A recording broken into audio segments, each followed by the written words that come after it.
They're gonna turn loose with an airplane. Who knows? Yes. We thought that was pretty And like this next week or something is this big test, if it doesn't snow. Exactly. He was supposed to solo on Saturday, a storm, well, you know, the rain, the storm front came through. Oh, I'm at. I always wish I'd done that.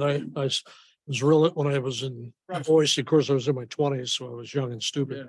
But I thought about getting a pilot's license. I don't know why.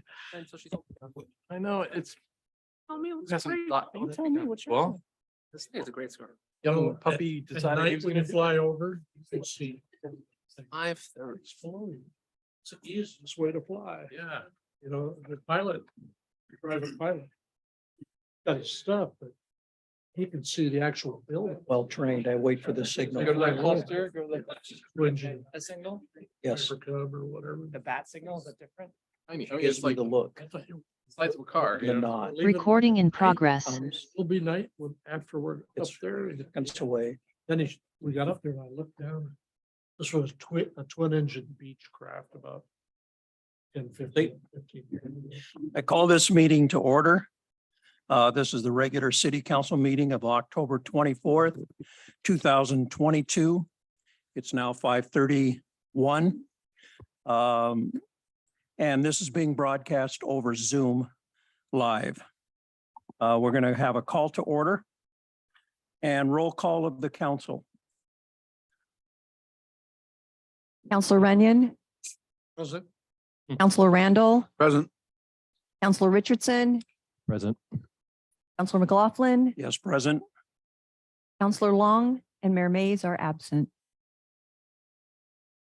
All right, for the approval of the agenda tonight, we need to remove executive session. Oops. Oh, Pledge of Allegiance. Oh, my goodness, we can't forget that. But Councilman Richardson, would you please lead us in the pledge? Got All right. pledge allegiance to the flag. The United States of America and to the republic. Which stands one nation, under God, indivisible, with liberty and justice for all.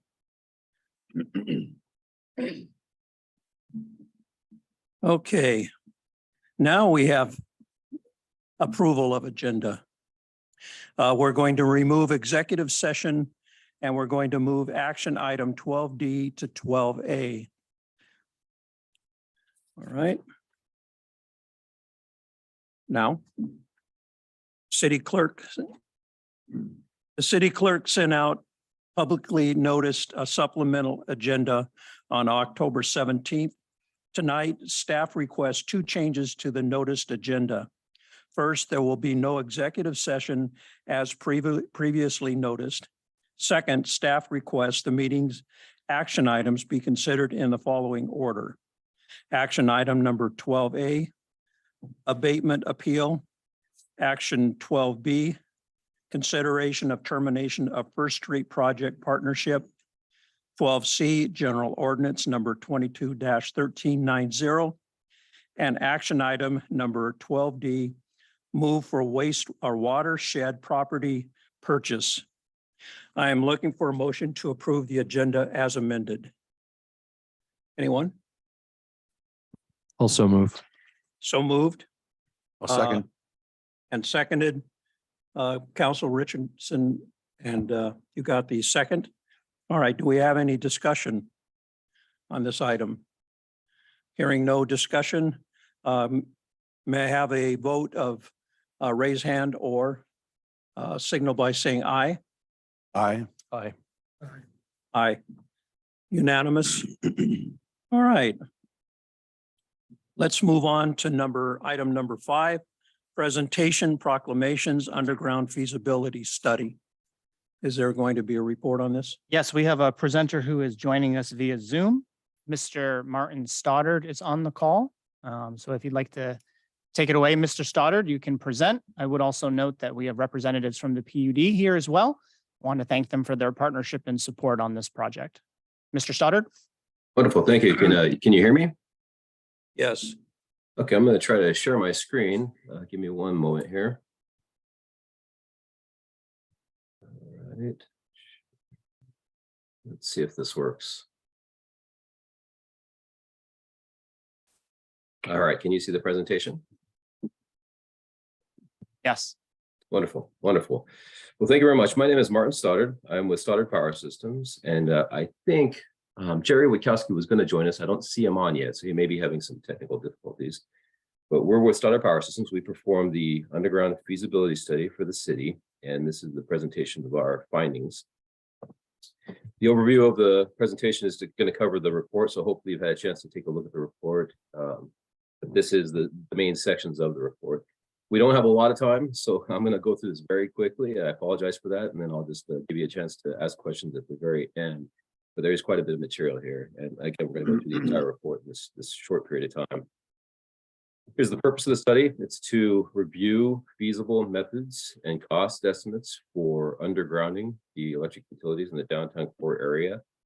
Those utilities include the electric and some communications, and we'll talk about specifically what those are. So the tasks are outlined here. This follows exactly what was in the city's RFP for this study, and the report basically follows that outline. This is the area of interest. It's the downtown core area. So the area that's shaded is the area that was studied. In that area, you have for overhead facilities, you have electric utility from the Northern Wasco County PUD, and you have 3 communications facilities: Q-Life, Lumen, and Charter. You also have a number of existing underground utilities, the city's utilities for water, sewer, and stormwater. You've got natural gas, of course, and then some minor existing electric and franchise utilities that are already underground. Not a lot, but mostly it's the city utilities that are presently underground. Data collection. So we started this process with interviews of the major stakeholders, the City of the Dalles, Northern Wasco County PUD, Q-Life. We did make an attempt to provide some additional interviews of the other 2 franchises, Lumen and Charter. A lot of that correspondence, the attempts and the correspondence are in the report. We unfortunately did not get a lot of opportunity to discuss with them, regardless of our attempts.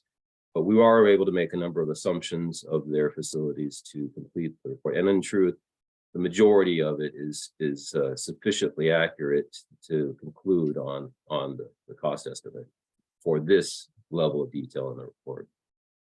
We did have access to the city's GIS system, which allowed us to locate existing facilities. We had a number of email and other correspondence, all again documented in the report. And then we did provide the meeting minutes from some of those meetings as well.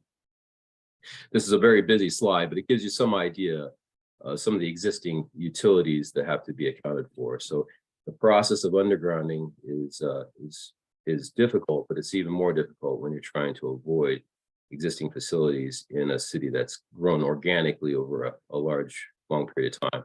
So this slide is just to give you some indication of how busy that downtown core area is already with underground facilities, and the attempt to add additional facilities with current standards and regulations is particularly challenging. We did talk to a local contractor, specifically Crestline, and we had their permission to include this photo in this presentation to get gauge some indication of existing conditions of undergrounding in the downtown core area. They have experience in that area. And so they gave us, and again, it's in the report, but some very good feedback on what to expect. Some areas can be rockier than other areas. Some areas easier to excavate. And so they gave us some input to then allow us to increase or decrease those portions of the estimates accordingly. Some design considerations. So we do have requirements to maintain separation of utilities. So we have to make sure we avoid, and also we don't want to interrupt existing facilities. So you have the water lines, the sewer lines, the gas lines, and the storm lines, as we indicated. We also, through interviews with the city, gauged how much disruption would be permissible. And we, did a preliminary design based on trying to maintain as little disruption of specific areas as possible. In addition, we consider weather conditions and the ability to do year-round construction, things of that nature. Existing service drops and line extensions. And then we do, of course, review and take into account standards such as the Natural Electrical Safety Code and common ground lines. Some other design considerations. When it all said and done, we recommended basically, our approach was to do a combination of underground methodologies, and we'll go through those methodologies, how you can actually get these facilities underground. The specific arrangements depend on, the presence of backbone lines. I'll show you where the electric backbone is presently and how that's maintained. And then particularly, how you get the secondary conductors in, the service conductors. That's where things get very technical and very complicated, but it's important to understand to understand the results of this study, you have to understand what's involved with undergrounding overhead, electric and communication facilities. So existing electrical system, here's a photo of it on the right. And so it's primarily overhead wood pole facilities, mostly through the alleyways. Here you have some single poles. You also have a number of H frames, but this photo actually gives a really good indication of what you're dealing with. So you have about 600 meter basis customers in the downtown core area. The overhead lines run on the top, and it's pretty easy to then make a connection, a customer connection. So you see this three-phase transformer bank down the way there. That then has secondary distribution that can also be run overhead down into weatherheads and then into meter bases. So you really get a sense of what that looks like, from the existing facilities. You also have on the same pole structure, 3 communication lines for the 3 franchises we talked about earlier. So to get all of that underground, we need to then account for all of those facilities that are on those poles. Presently, there are only about 2% of the customers that have existing underground service. So the vast majority of them are going to look like what you see in this photo, with weatherheads and then risers down to meter bases. Okay. So here is the existing electric system. And one thing that is worth noting on your electric system, it's typical of the many concentrated downtown areas. They're highly reliable. The utility provides several services into that facility that can be switched back and forth. So you have one feeder coming from your 2nd Street substation that's coming in the north, as you can see up here. And you have 2 feeders coming in from Columbia Heights, feeder 31 and 34. And then these green dots indicate pole mounted disconnect switches that keep separation of those. Why that's important is if you were to lose a substation for some reason, or if there was an accident, or if there was maintenance being done, something along those lines, or even a fault within the system, this allows the utility to isolate those areas and restore service to as many customers as possible. And so that reliability, of course, is desired to be maintained in the new system. So here is a way to do that. And so effectively what you have, when you have overhead facilities, they can be pretty organic. You do usually have backbone conductors, larger conductors that can carry higher currents, and then you have smaller taps off of those for distribution. When you go underground, it's a little more difficult to do that because we can't just throw a transformer on a pole. And so what we've done in this preliminary design is establish a backbone loop circuit that accounts for the 3 existing feeders coming into the area. And so those come into, instead of using switches, because you no longer have these pole mount open switches, you use a piece of equipment like what you see on the screen here, which is pad mount switchgear. So the pad mount switchgear has 2 ways, 2 large 600 amp ways, and then 4 taps off of that. Those taps will show in a moment how you use those taps. And so again, that's the kind of equipment that's required to put it on the underground. In this study, we've assumed all above ground facilities. And so you can get submersible equipment for everything you're going to see, but the cost difference is substantial, and the order of 2 to 3 times the cost to go with submersible equipment. In fact, we got quotes for some today, and it is a very significant cost increase. So we did more of an optimal design with this pad mount equipment. This slide, while very complicated, really shows the situation. This is an important slide. You've got the backbone circuit that we talked about going into this pad mount here. Off of those taps, you then feed junctions that then allow the feeding of the transformers, which are in a loop feed. So again, unlike the overhead, you can't just put the transformer on the main backbone. These are insulated conductors, significantly larger and significantly more difficult than the overhead lines. And so you can't tap the conductor. You actually have to relieve the voltage stress on the conductor through some kind of a junction. And so this is the kind of undergrounding that has to be done. So this slide kind of tells you a little bit of the story. We can do the main service backbones. They're longer runs. They can be directional bored. They don't have quite as much going on. But then when you get into really feeding even the primary distribution and secondary distribution, now that's not going to be easily directional bored. That's going to have to be excavated and trenched, most likely. Hopefully that makes sense. So this is an example. And so the approach we took on this was to put these facilities, these heavily concentrated undergrounding facilities into the alleyways, similar to where the existing overhead lines are. And so by doing that, we can reduce the impact on traffic, reduce the impact on your downtown by closing off portions. And in our approach, we just did a half an alley, so you still have half the alley accessible, install the underground facilities, all the underground facilities, and then take the other half out. Hence, when you'll see there's a very long time frame to do all of this. It's a realistic time frame to be able to do this much conversion in the stages that we've outlined.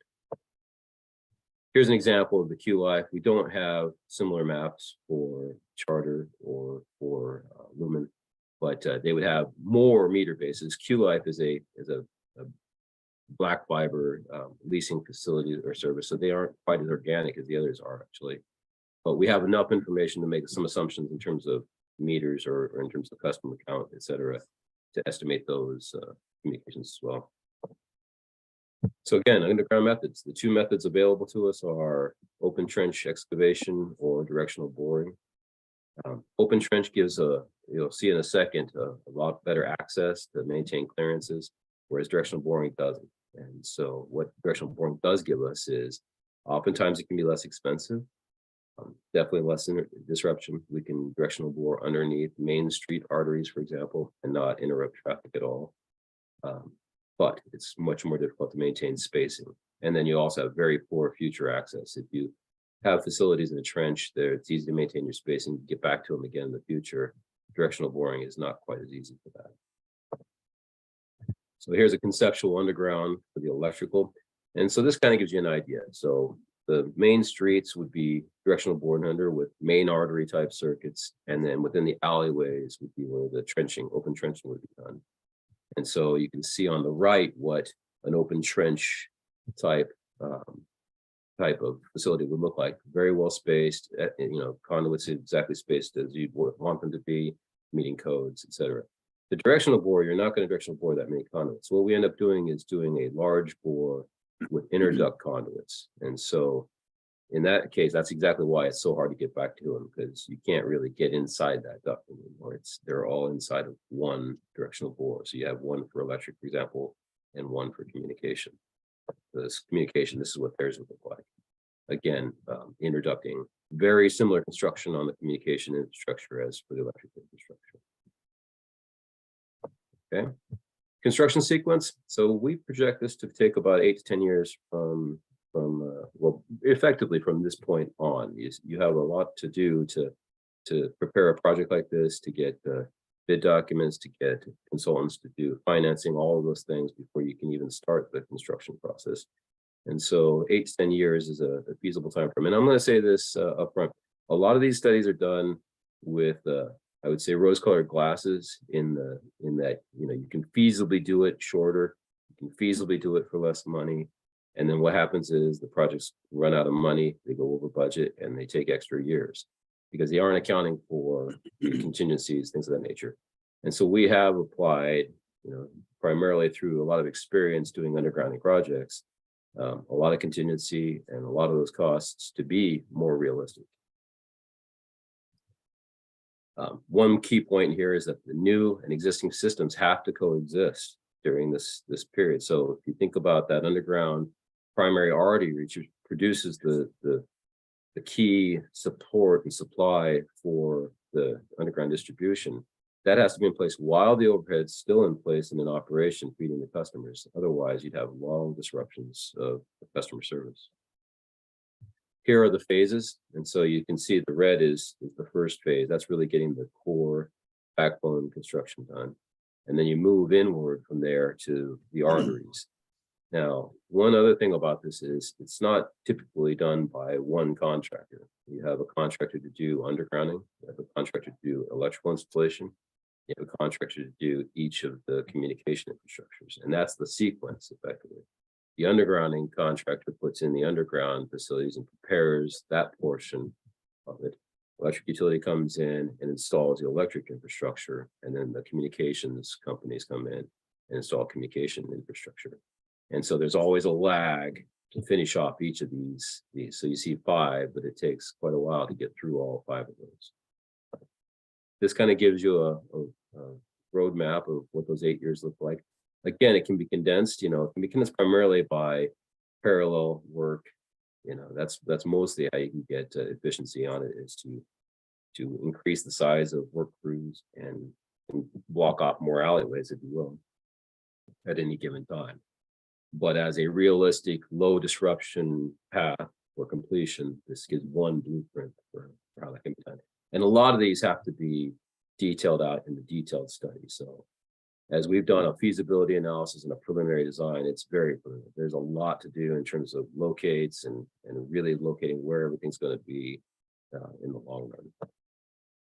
So cost summary. So the first best estimate you can do is just kind of look at average costs for undergrounding per mile. And so some publications we've got show about 3.9 million per mile cost estimate in 2022 dollars. The California PUC did a pretty good study on this and found a range of 1.85 to 6.1 million per mile. And that gives a ballpark, but that's not how we developed our cost. That just gave us some bracketry, if you will, of what we're looking at, plus the cost of other projects in Oregon that we've done. But the actual approach has to consider your system. This photo on the top right is Washington and 2nd Street from 1920. And you can see you have communication infrastructure and electric infrastructure in the main street. At some point that was moved into the alley. So the city of the Dalles has grown over the course of 150 years or so, and the utilities are quite organic. That adds some complexity to this project because a lot has to be avoided. Also, the new construction has to meet modern standards. And so you're dealing with old meeting new in many respects, and that adds a layer of complexity to the project.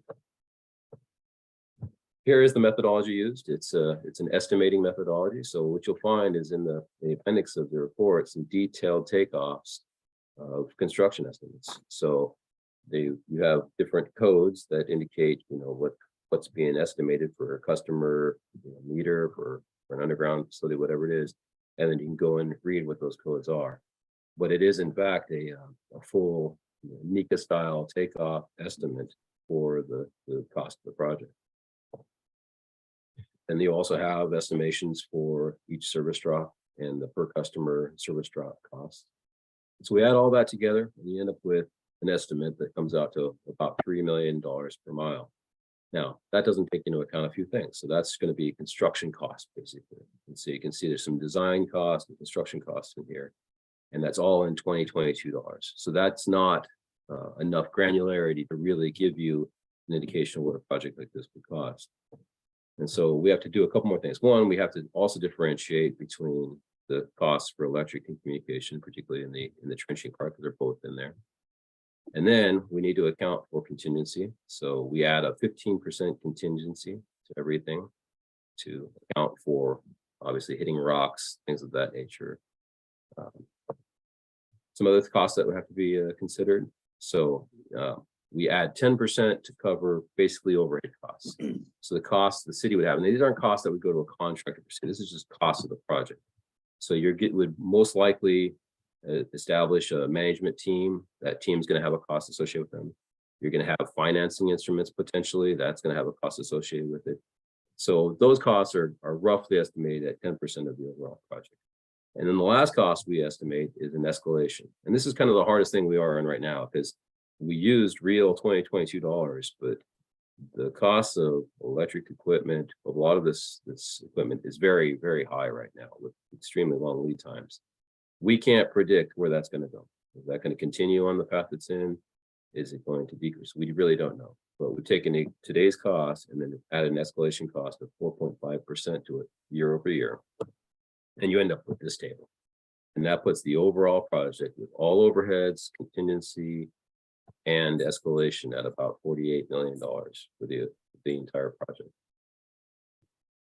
And that is the report in 15 minutes or less. If you have any questions for us. Do you have any questions, counselors? Yes, Counselor Runyon. So the, the estimates as they are, and we know they're not perfect, but that's for, let's say, the alley one end to the other, or can this project be done in phases where a section of downtown is done first? Yeah, that's a really good question. Good. In effect, you have to have the backbone, right? We talked about the backbone.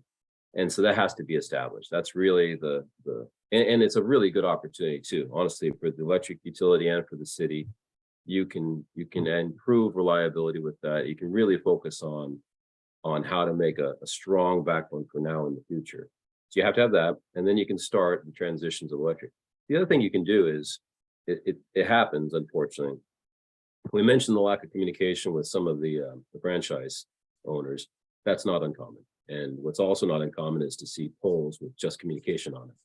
What usually happens in that case is the electric utility undergrounds their infrastructure and then abandons the poles. And the franchise is left to their own devices to maintain those poles and maintain their own facilities. That's not uncommon. So there's various paths you can take in terms of, how much of this you actually take on. But the backbone electric is probably the most important thing. You have to have that before you can start bringing in your primary distribution and then your secondary distribution. That's an excellent question. Thank you. Any other questions for Mr. Stoddard? Hearing none. Thank you very much for, yes.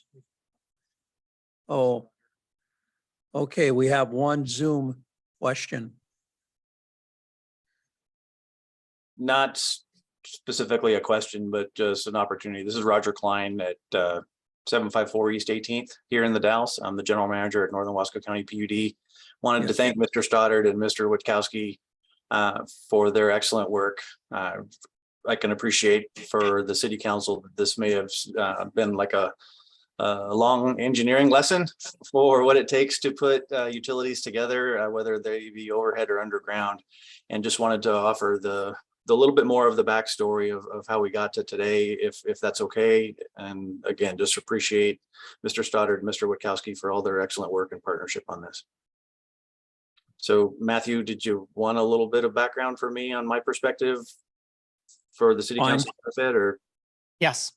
Okay, thank you. A few years ago, riding around in the car with Mayor Mays talking about beautification opportunities for the community and driving through the alleys and talking about not only overhead electrical infrastructure, but potential development of some of the downtown infrastructure, the building development, and some developers who wanted to overbuild the alleys. And we just talked about some of the challenges of onesie twosie development and build over.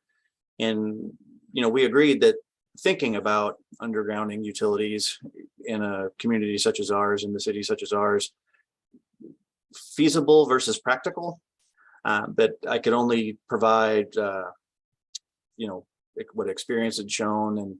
And so the city, made a conscious decision to go out and try to find service for a feasibility study. So we partnered with the city to do that. And again, very appreciative of Marty and his team to not only respond to the RFP, but to do such excellent work, and really tells the story of what the true impact is to do that.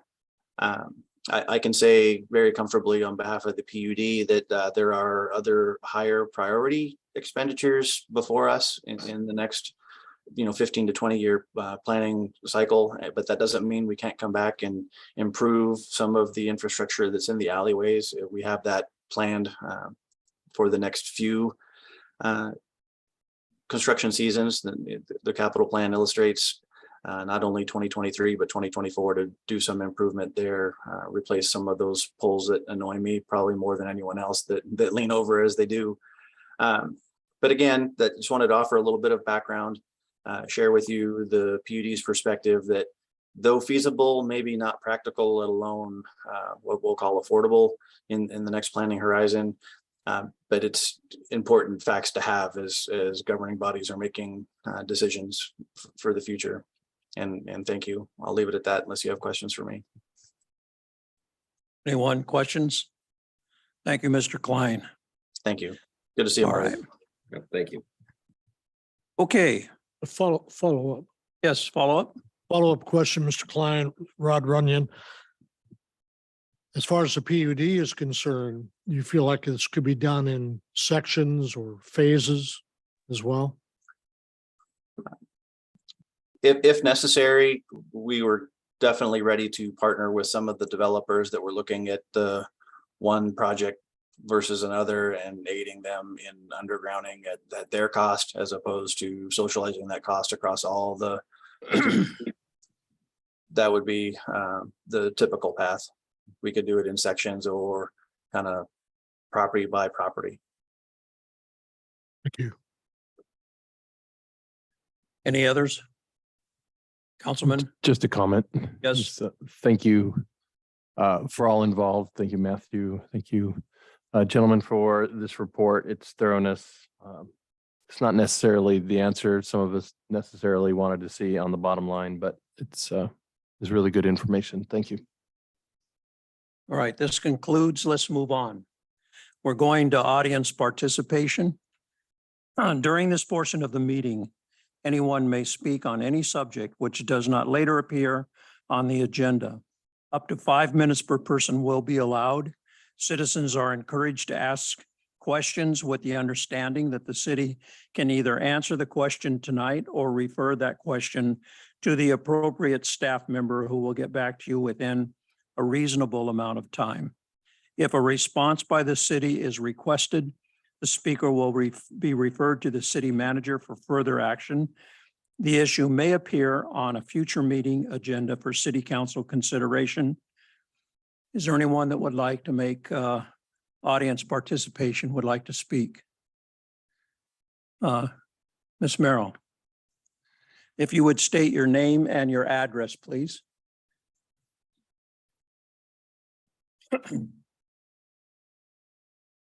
Yes, my name is Judy Merrill, and my address is 400 West 11th Street here in the Dalles.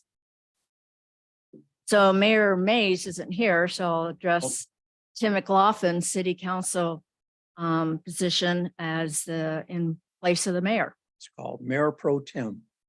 Oh, Mayor Pro Tem. Thank you. 101 class. And city manager and other city council members. It is my understanding the mayor formed a task force regarding the homeless in our city about a year ago. To my knowledge, the public has not been informed about the progress of the task force. I and others have heard that St. Vincent's de Paul Ministries is being closed or it is being moved to another location. Is this true? We have also heard that the warming shelter will not be in operation this winter. Is this true? My final question is, what is the city of the Dalles plan for the homeless, the human suffering? What are we going to do? That's it. Did you get those questions? Yes. Would you like to answer those? Yeah, I can handle a few of those right now.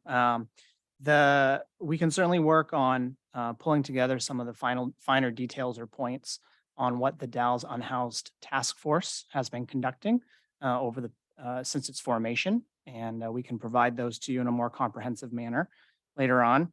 In regards to St. Vincent de Paul's, I'm not aware of St. Vincent de Paul's ministries being closed. There are conversations around how to mitigate some of the impacts of the operations have on the neighborhood, as well as potential options where a potential relocation or alternative site might be more beneficial or might be more conducive to providing services and lessening those impacts so mentioned. But there haven't been any decisions made on that front as of yet.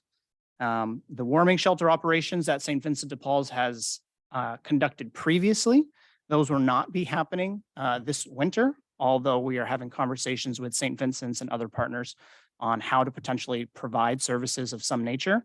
Looking at different types of options from hotel vouchers to the pallet shelters to day operations amongst others. But the warming shelter that we have seen in years past or this last prior year, we will not see that same type of operation. Again, there are a couple options in the works.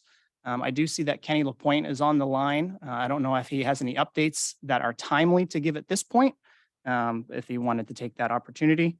And in general, I can provide some more detailed information to you after the meeting.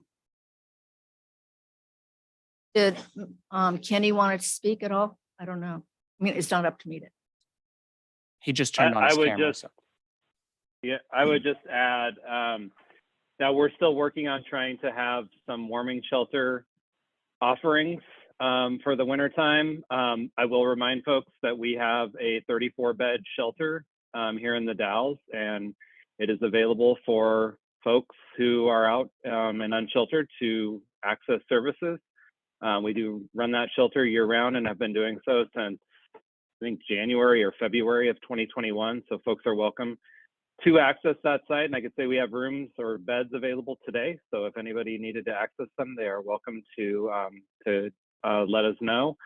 We'll continue to keep folks up to speed as we try and figure out warming shelter operations for this winter time. But we definitely have a lot more beds available than we ever have before in this community. We provided over 20,000 shelter bed nights in 2021, and we've provided even more shelter bed nights this year. So there's a lot more work going on than ever has gone on before in the Dalles to make sure that people are safe and have shelter. Unfortunately, some folks don't access the shelter resources that are available, which is pretty tough. But we're continuing to work on it. The task force has made a lot of progress. I will say that it was not the task force's decision for there to not be a warming shelter at St. Vincent de Paul this year. That was an independent decision made by the agency. Any other questions? Any other comments? Judy?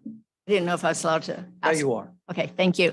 I want to thank both City Council Matthew and also Kenny for the information. And I think the rumors that we have, whether they're true or not, really is not healthy for our community and for the homeless people. And I don't know if Matthew, if you're going to, how is the city going to educate the public or update the public as far as what is going on, like with the task force? Otherwise, we're just, I've spoken to a lot of people and there's a lot of conversations around that I don't think is healthy for our community and for the homeless people. And so, and I'd just like to make a reference to an article in the newspaper that, I don't know the date, but it was recently about the Salvation Army. I was so impressed that the Salvation Army wrote, I don't know who it was, I forget who it was, but they wrote in detail what their plan is, what they're doing and not doing. It was very clear. And so there was no guessing or rumors or fear going around. It's like, wow, that is really great. And for the past year, we haven't heard anything from the task force. And then we hear these rumors that it's going to close. No, it's not going to close. It's going to be moved to another location. In the meantime, we all the citizens in the town have the opportunity to witness the human suffering on our streets. And it's really sad. Well, what I can add to that is St. Vincent de Paul's is a separate entity from the city of the Dalles, and the Dalles Unhoused Task Force is not charged with directing or making decisions for that independent entity. And we talk about a wide variety of different topics, not just that particular entity. Okay. I will say, I think it was just last month or so, And as you know, there are quite a number of different organizations that work directly and indirectly on some of the challenges that this topic faces. And one of the intents behind pulling that meeting together was to improve communication amongst the agencies on what we are all doing in one way or another on the topic. And I think that was a reflection of some of what you're saying, that there are a lot of different agencies and entities doing a wide variety of different things. And if we improve our communication lines, we can better tell the whole story on what is being done in our community and what some of the intent is behind it. That is great to know because we don't know out here what's going on. Thank you very much, Judy. Thank you for your time. All right. Any other? Yes, we do have comment.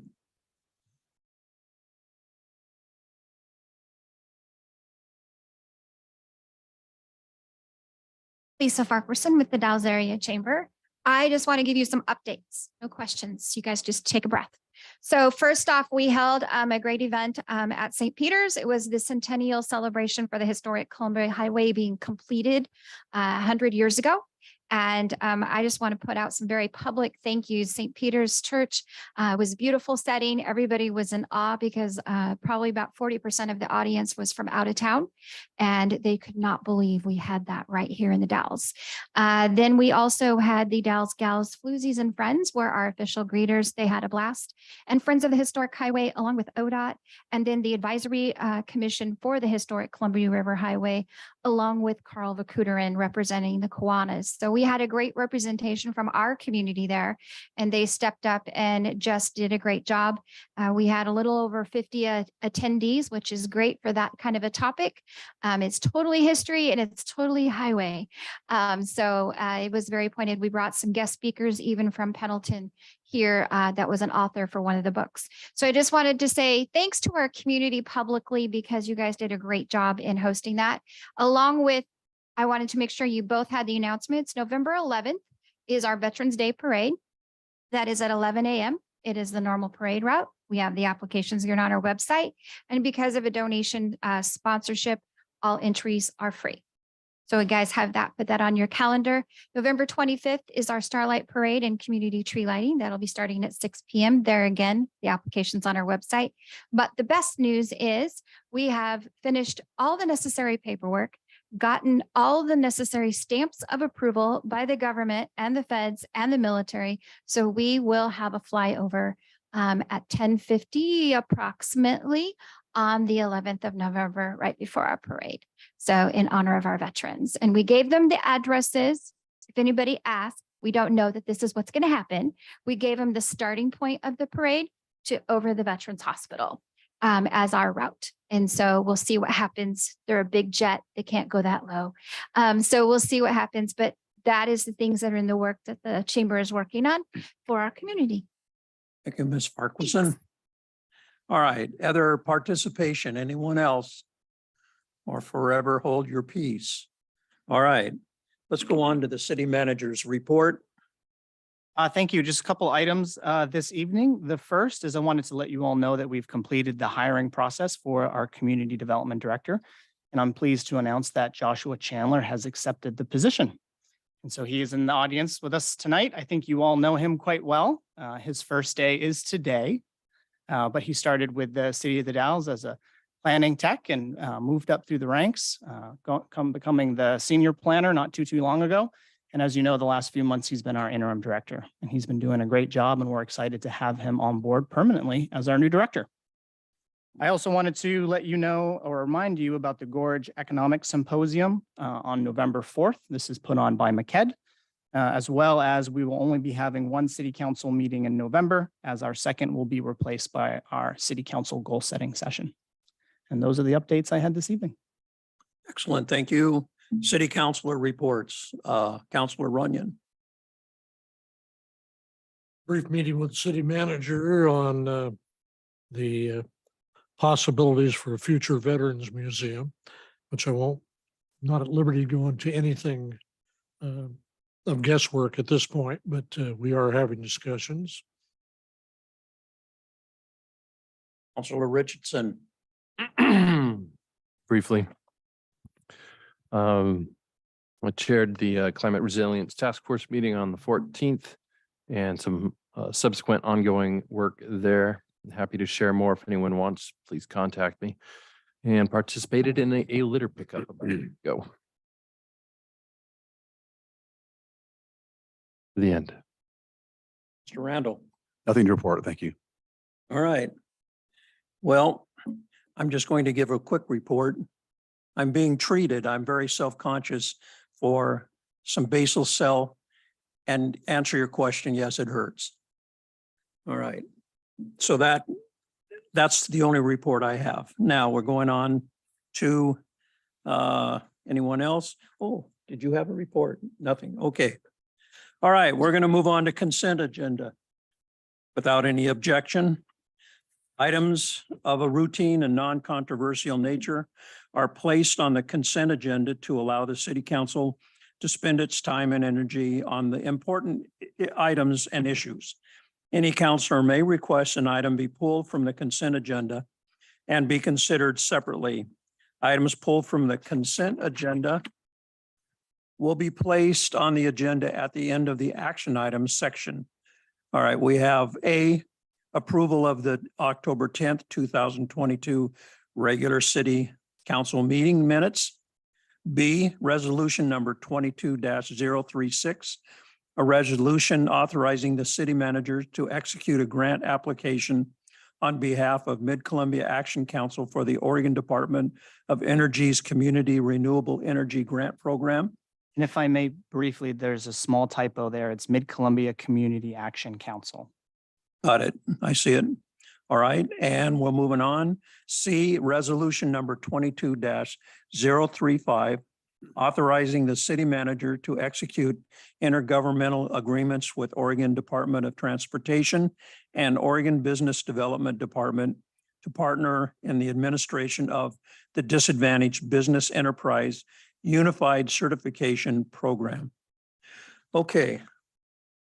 Do I have a motion? I move to approve the consent agenda. Councilor Randall made the motion, and do we have a second? Second. Councilor Richardson had seconded it. All right, we have a motion on the floor. Do we have any discussion?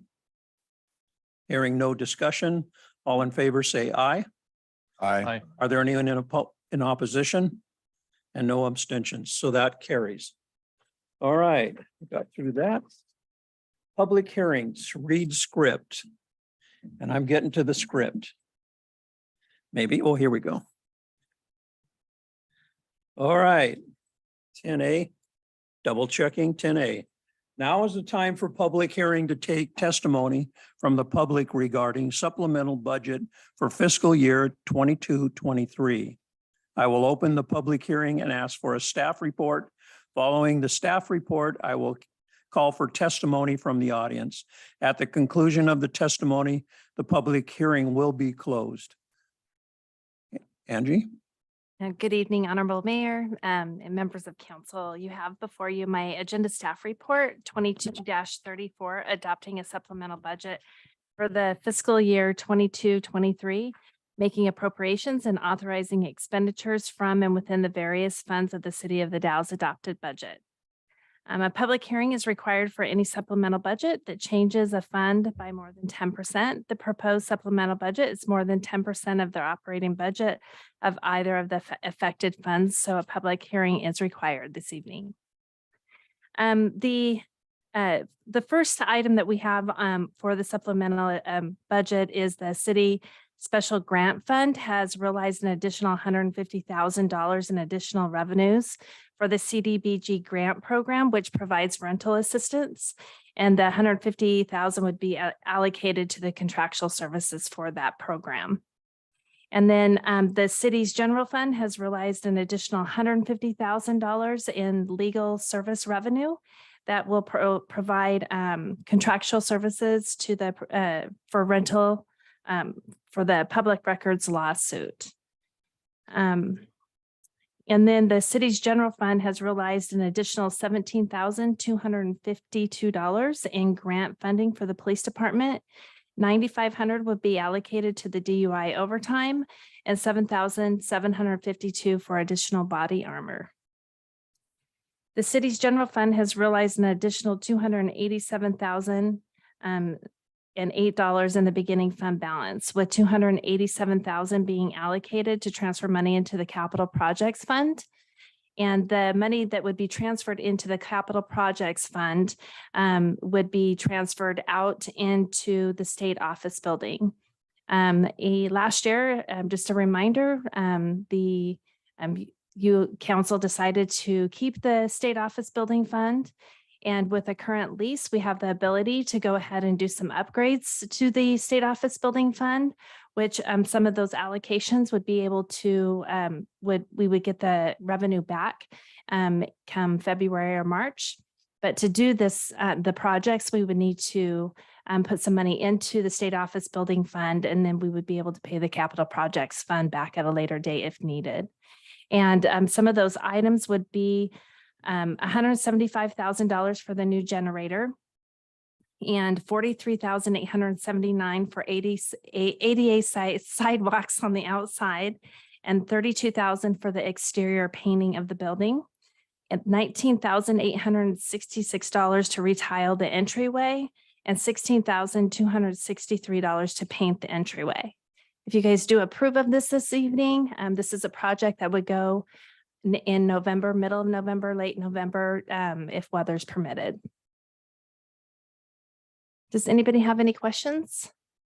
Yes. Not Rod? necessarily of Angie. Just Tom's right there. What is the DUII overtime? Driving under the influence overtime. I'm happy to answer that. That's a grant from the Oregon Department of Transportation Traffic Safety Division. And while it's titled as the DUI overtime grant, that should be more accurately titled a traffic safety grant because it's inclusive of seatbelt as well as speed and DUI. Okay, all right, thank you. I don't know, I don't know where we're given extra money to drunks or what. I'm enforcement. Question is for the library and for the HVAC. How are we standing with the current HVAC system there? And annually, we have started putting money into the capital project fund to help build up.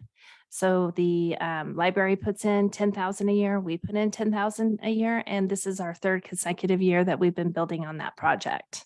So that will ultimately result in replacing the HVAC system. That's correct. Got it. That's great. How often do we get revenue coming in like this, huh? All right, yes, Just a note, Mayor Pro Tem, that for those who were involved with the budget setting process this year, we had between that and some city council meetings, a fairly robust conversation about the state office building yes, we did. and plans going forward. So I would say this is carrying out, implementing the vision as outlined there and not just a sort of random bit of work. Thank you. Other questions? Thank you very much. Thank you. I need to ask for testimony. Would anyone like to speak on this issue? Seeing no one, then I will go ahead and close the public hearing. Correct. Moving on. Good job, Angie. Nicely done. Yes. Oh, thank you. You got to approve. So we have to go out and call for okay. Okay, we need to call for a recommendation, staff. Staff recommendation, of course, is to move to adopt. Is there anyone that will make the motion? Yeah, go I'll ahead. make the motion, resolution adopting a supplemental budget for fiscal year 2022-2023, making appropriations and authorizing expenditures from and within various funds of the city of the Dalles adopted budget. All right, we Sorry, have my a voice is gone. motion on the floor. Do we have any further debate or discussion? Hearing none, all in favor, say aye or raise your hand. Do we need a second? Oh, yeah, we do. Let's I will get a second second. that. Good. We have a second on that motion, and now we're going to take the vote. All in favor, say aye. Aye. Any opposed? Okay, thank you. Thank you. All right, that one's done. Thank you, Angie. Okay. We're moving on to contract review board actions. Do I have anything on this? Oh, yes, we have a staff report. Our Dave Anderson. Thank you, Honorable Mayor Pro Tem and City Very much. Council. The item before you tonight is one that we have been planning to bring before you for well over a year now. And that is, excuse me, the update of the city's water master plan. Oregon drinking water regulations require that public utilities develop 20-year master plans. And it's usually common practice to update those 20-year plans about every 10 years. The city's existing plan is 16 years old, so we're overdue with this effort. And we do have the update of the master plan included in the current year's budget. I think it's important for this contract to provide a reminder to the council that this is one of those contracts, an engineering contract over $100,000, that Oregon state law requires we utilize a process called qualification-based selection. And that means that we issue a request for proposals. We receive and evaluate those proposals, and we receive no information on pricing, and price cannot be part of the selection criteria in determining which proposal is the best or most qualified proposal for the project to be undertaken. The proposals are evaluated. The top ranked proposal is identified. The city then begins negotiations with that top ranked firm or a partnership of firms. And if those negotiations result in an acceptable contract, then the project contract can be awarded and the project can move forward. If those negotiations don't result in a successful contract or an agreeable contract, the city then would terminate those negotiations and begin discussions with the second ranked firm. There's no guarantee going to the second ranked firm that the price will be cheaper than whatever prices were being discussed for the first ranked firm. And once you have discontinued discussions or negotiations with the top ranked firm, you can't ever go back to them. So you couldn't come in and say, we're talking about, a number of X for the top ranked firm. We think it's too expensive. We go to the second ranked firm. We find out it's even more. We can't go back to the first ranked firm. So qualification-based selection has, its own challenges associated with it and make it really difficult to get work done or know that you're getting work done at the lowest possible price. So I thought I'd offer that bit of refresher, because we have had other contracts in the past that we brought before this council that's utilized these same processes. For this contract, the staff developed a request for proposal. We advertised it in June of this year. We advertised it widely. We advertised it not only on the city website, but in 11 different plan centers in Oregon and Washington, trying to get a broad response and reach out to a large number of firms who might be interested in doing this work for us. In the end, we received 3 proposals, and the 3 proposals were all received from firms who do have extensive experience doing water master plan, and any one of the firms could have done the work for us. After our evaluation, which we formed an evaluation committee involving 5 different public works employees, the evaluation committee was split. There was a tie after review of the written proposals as far as who each of us felt was the top ranked firm. And to break the tie, we conducted interviews. We invited those top 2 firms to interview with us. After the interviews, the evaluation committee was unanimous in its opinion and selection of Murray Smith as being the most qualified contractor in response to the RFP that we issued. Now, I just mentioned Murray Smith. As we move on through the contract or through the report, you'll hear me talk about Consor, because shortly after we received the proposals, Murray Smith became Consor. They changed companies, they merged with a larger firm. So it'll be Consor that we talk about from here on. After the negotiations or throughout the negotiations, we've landed on a scope of work and a contract price that's being presented tonight for the city council's consideration.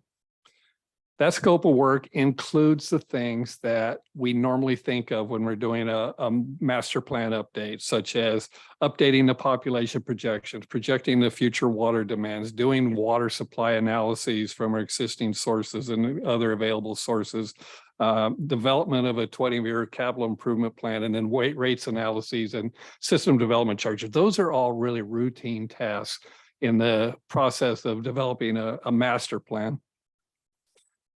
Ours, since our plan is 16 years old, there will be a little bit of additional work. There's going to be less reliance on our existing plan because of how old it is. There's just too much of it's outdated. So there's going to be a little bit more initial work and some more on the ground in the state, looking at our system work to really develop an informative plan that's reflective of what our current water system utility is.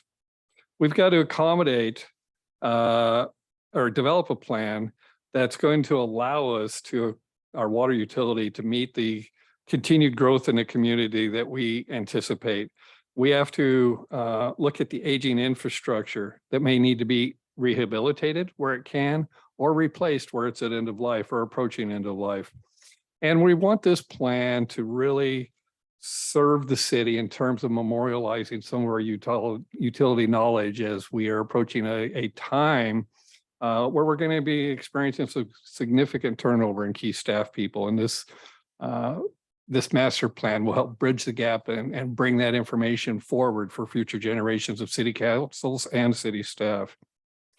So because of those needs, there are some additional less routine tasks that we are undertaking or proposing to undertake with this plan.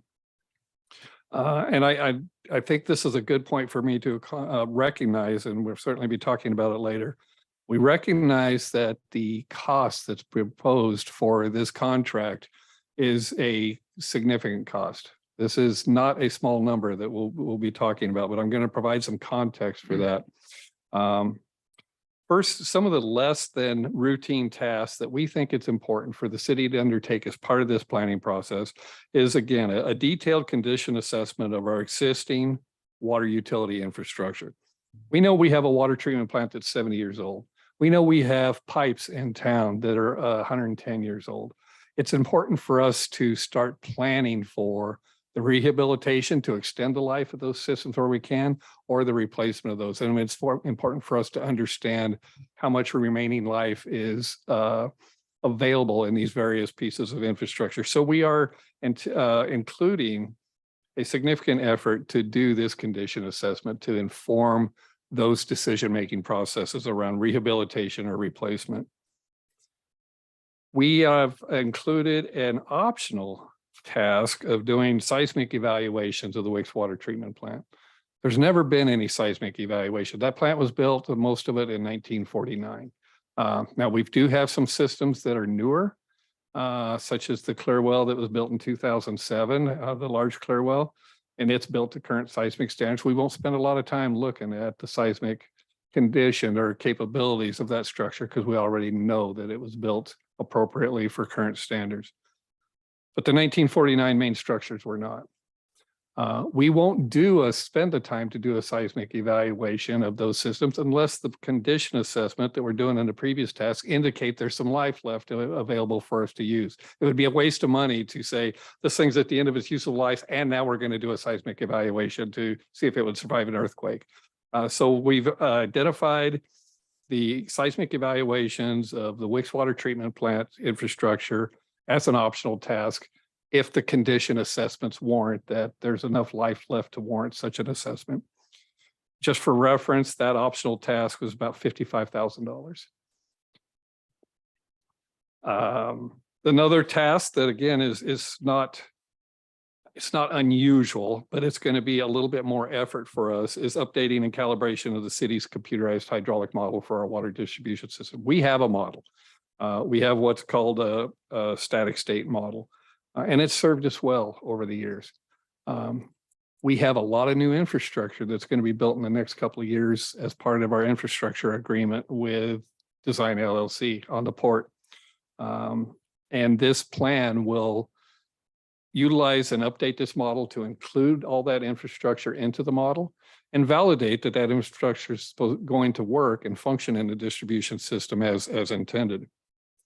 So there'll be a little bit more effort because of the addition of this additional infrastructure to update the model, calibrate it with the new infrastructure, and that's not an insignificant task, and that's what's added to the cost beyond what would normally be anticipated for a water master plan in a utility of our size. Related to hydraulic models, we have also identified another optional task, which would be to update our current steady state hydraulic model to what's called an extended period simulation model. An EPS model is much more powerful, but it may not be needed for our efforts. If it is needed because of the complexity of our distribution system, we have an optional task included in the proposal price, and it was a $51,460 item to upgrade our model from a steady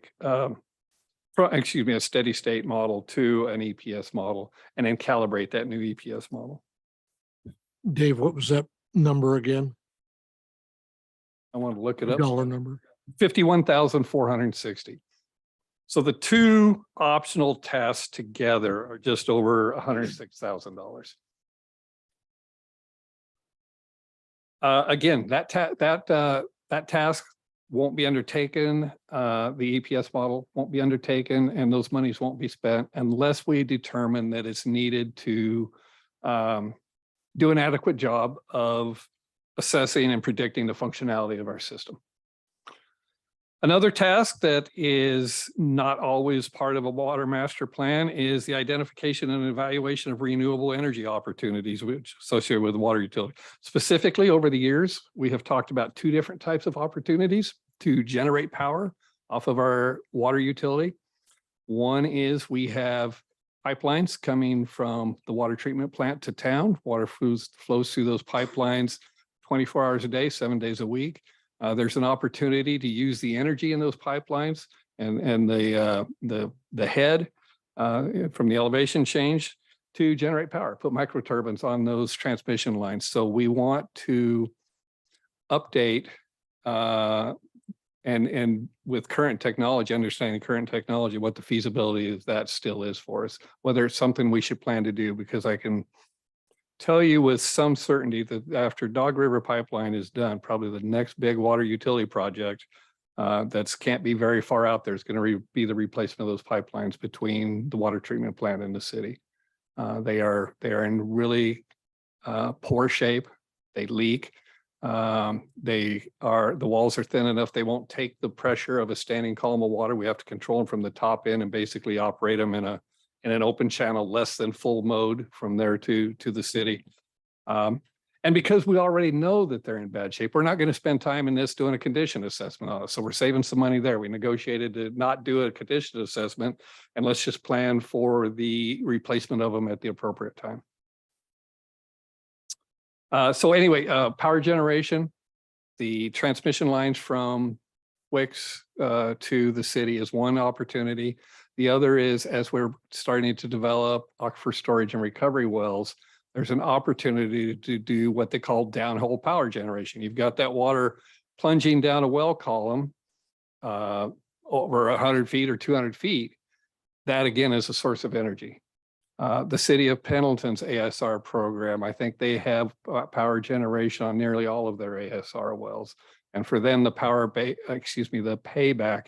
has been less than 10 years on each. So we want to look at the feasibility of that opportunity as part of this master plan. I mentioned that a master plan normally includes a rates analysis and an updated SDC, system development charge methodology study. For this effort, we want to go a little bit deeper than just a high-level rates analysis to see how much would have to be charged to support the resulting capital improvement plan and operations. We want to go dig a little bit deeper and revisit an issue that hasn't been touched on for nearly 30 years, and that is customer or our water system charges by customer class. We want to be sure or we understand whether one class of customers, when I'm talking about customer class, I'm talking about residential customers versus commercial customers versus industrial customers. The cost of service to these various customer classes is not the same. It requires more of the water utility, for example, to provide 3,500 or 4,000 gallon a minute fire flow to an industrial customer to maintain their insurance rates than it does 2,500 gallons a minute to a residential customer. And that's just one example of the different types of level of service differences that there are. So we want to, and actually we're obligated under the infrastructure agreement with design to look at these rates by customer class and make sure we understand if one class is subsidizing another, and this will be a chance to correct that if they are. So we're proposing with this effort or with this project a higher level of effort around the rates analysis than may necessarily be done in a routine or normal master plan update. Lastly, we have included a task to evaluate the water utilities climate resiliency for our surface water supplies.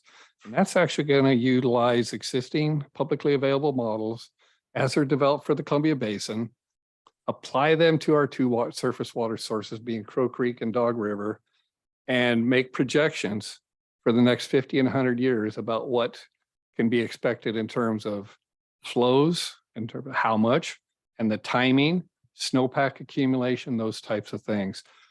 This is going to be very informative as the city is moving forward with one, developing a master plan as part of the, or excuse me, a capital improvement plan as part of this master plan. And I'll give you an extreme example. It would not make sense for the city to plan to invest in an expansion of Crow Creek Dam if there wasn't going to be enough water in the future to fill the larger reservoir. Those are the types of, or that's the way we would use the information from the climate resiliency assessment. The climate resiliency assessment is about $38,592. That is included in the base scope of work. It was not negotiated to be an optional item. In the terms of the preparation of the budget, staff had contacted consultants well over a year ago and just asked the question, we're going to be updating master plan. We're a water utility that serves about 12,500 people. Yes, that's less than the city population because the Chenoweth PUD serves about 3,000 people. And we're surface water, we have combined surface water and well water systems. How much do you think it would cost to update our master plan? So that was where we got the information that we developed the budget, but we didn't go into in those discussions a lot of detail about these additional tasks that we've come to believe are important for the city to undertake at this time. So we have a proposed budget if both of the optional tasks are undertaken of $734,887. And we had budgeted $550,000. Now the cost for the contract, if we didn't include those two optional tasks of the EPS model and the seismic evaluation of the water treatment plant, would be $628,385, which is still over our budget, but is about $106,000 less than the all-in price. I want to provide, I guess, one other concept or bit of information for comparison. We updated our wastewater facility master plan in 2011. June of 2011 is when we awarded that contract. That contract was $400,000. And it did not include any of these additional items that I just walked through and touched on bullet point, except that there was a renewable energy component to it. And that's where what resulted in the microturbines being, or microturbine being installed as part of the last wastewater treatment plant upgrade. So in the 11 years since we did the master plan, of course, we've experienced significant inflation, and we're looking at a much, I believe, more significant level of effort than we were in the wastewater master plan to look at these other elements that I just touched on. We have the opportunity, or we have the capability, let me put it that way, to cover the additional $184,000 $4,887 if the full scope of the project was to be awarded. And that is that within the water, the Water Reserve Fund, Fund 53, which is where we'd be paying for this from. We have over $1.4 million allocated for the painting of the Garrison Reservoir. Garrison Reservoir is our big 6 million gallon tank. And we've been building that fund for a while, but it's going to be another couple of years before we can undertake that project because through our modeling with our existing hydraulic model, we've come to learn that we can't take that reservoir offline for maintenance until we have the 2 new wells drilled at the port. It's going to be a couple of years before those are online and operational. So we have some time before we'll be taking Garrison offline for paint. So there's $1.4 million. We can pull the additional $184,887 from that bank and pay for this contract with the additional 2 additional tasks and be able to move forward. With that, it is staff recommendation that the city council move to authorize the city manager to enter into a contract with Consor Engineering LLC in an amount not to exceed $734,887 for contract number 2022-005 for the Water Master Plan Update Contract. Thank you for your report, Mr. Anderson. Do we have any questions of Mr. Anderson? Yes, Councilor Runyon. I'm leery about having the large number in there going to a private company. It's got to be very clearly listed by our attorney who checks over the contract that those are optional and not to be moved into any other areas, those optional monies. So those optional tasks only get undertaken with the approval by the city, right? And you're talking about other areas within this scope? Yeah. Yeah.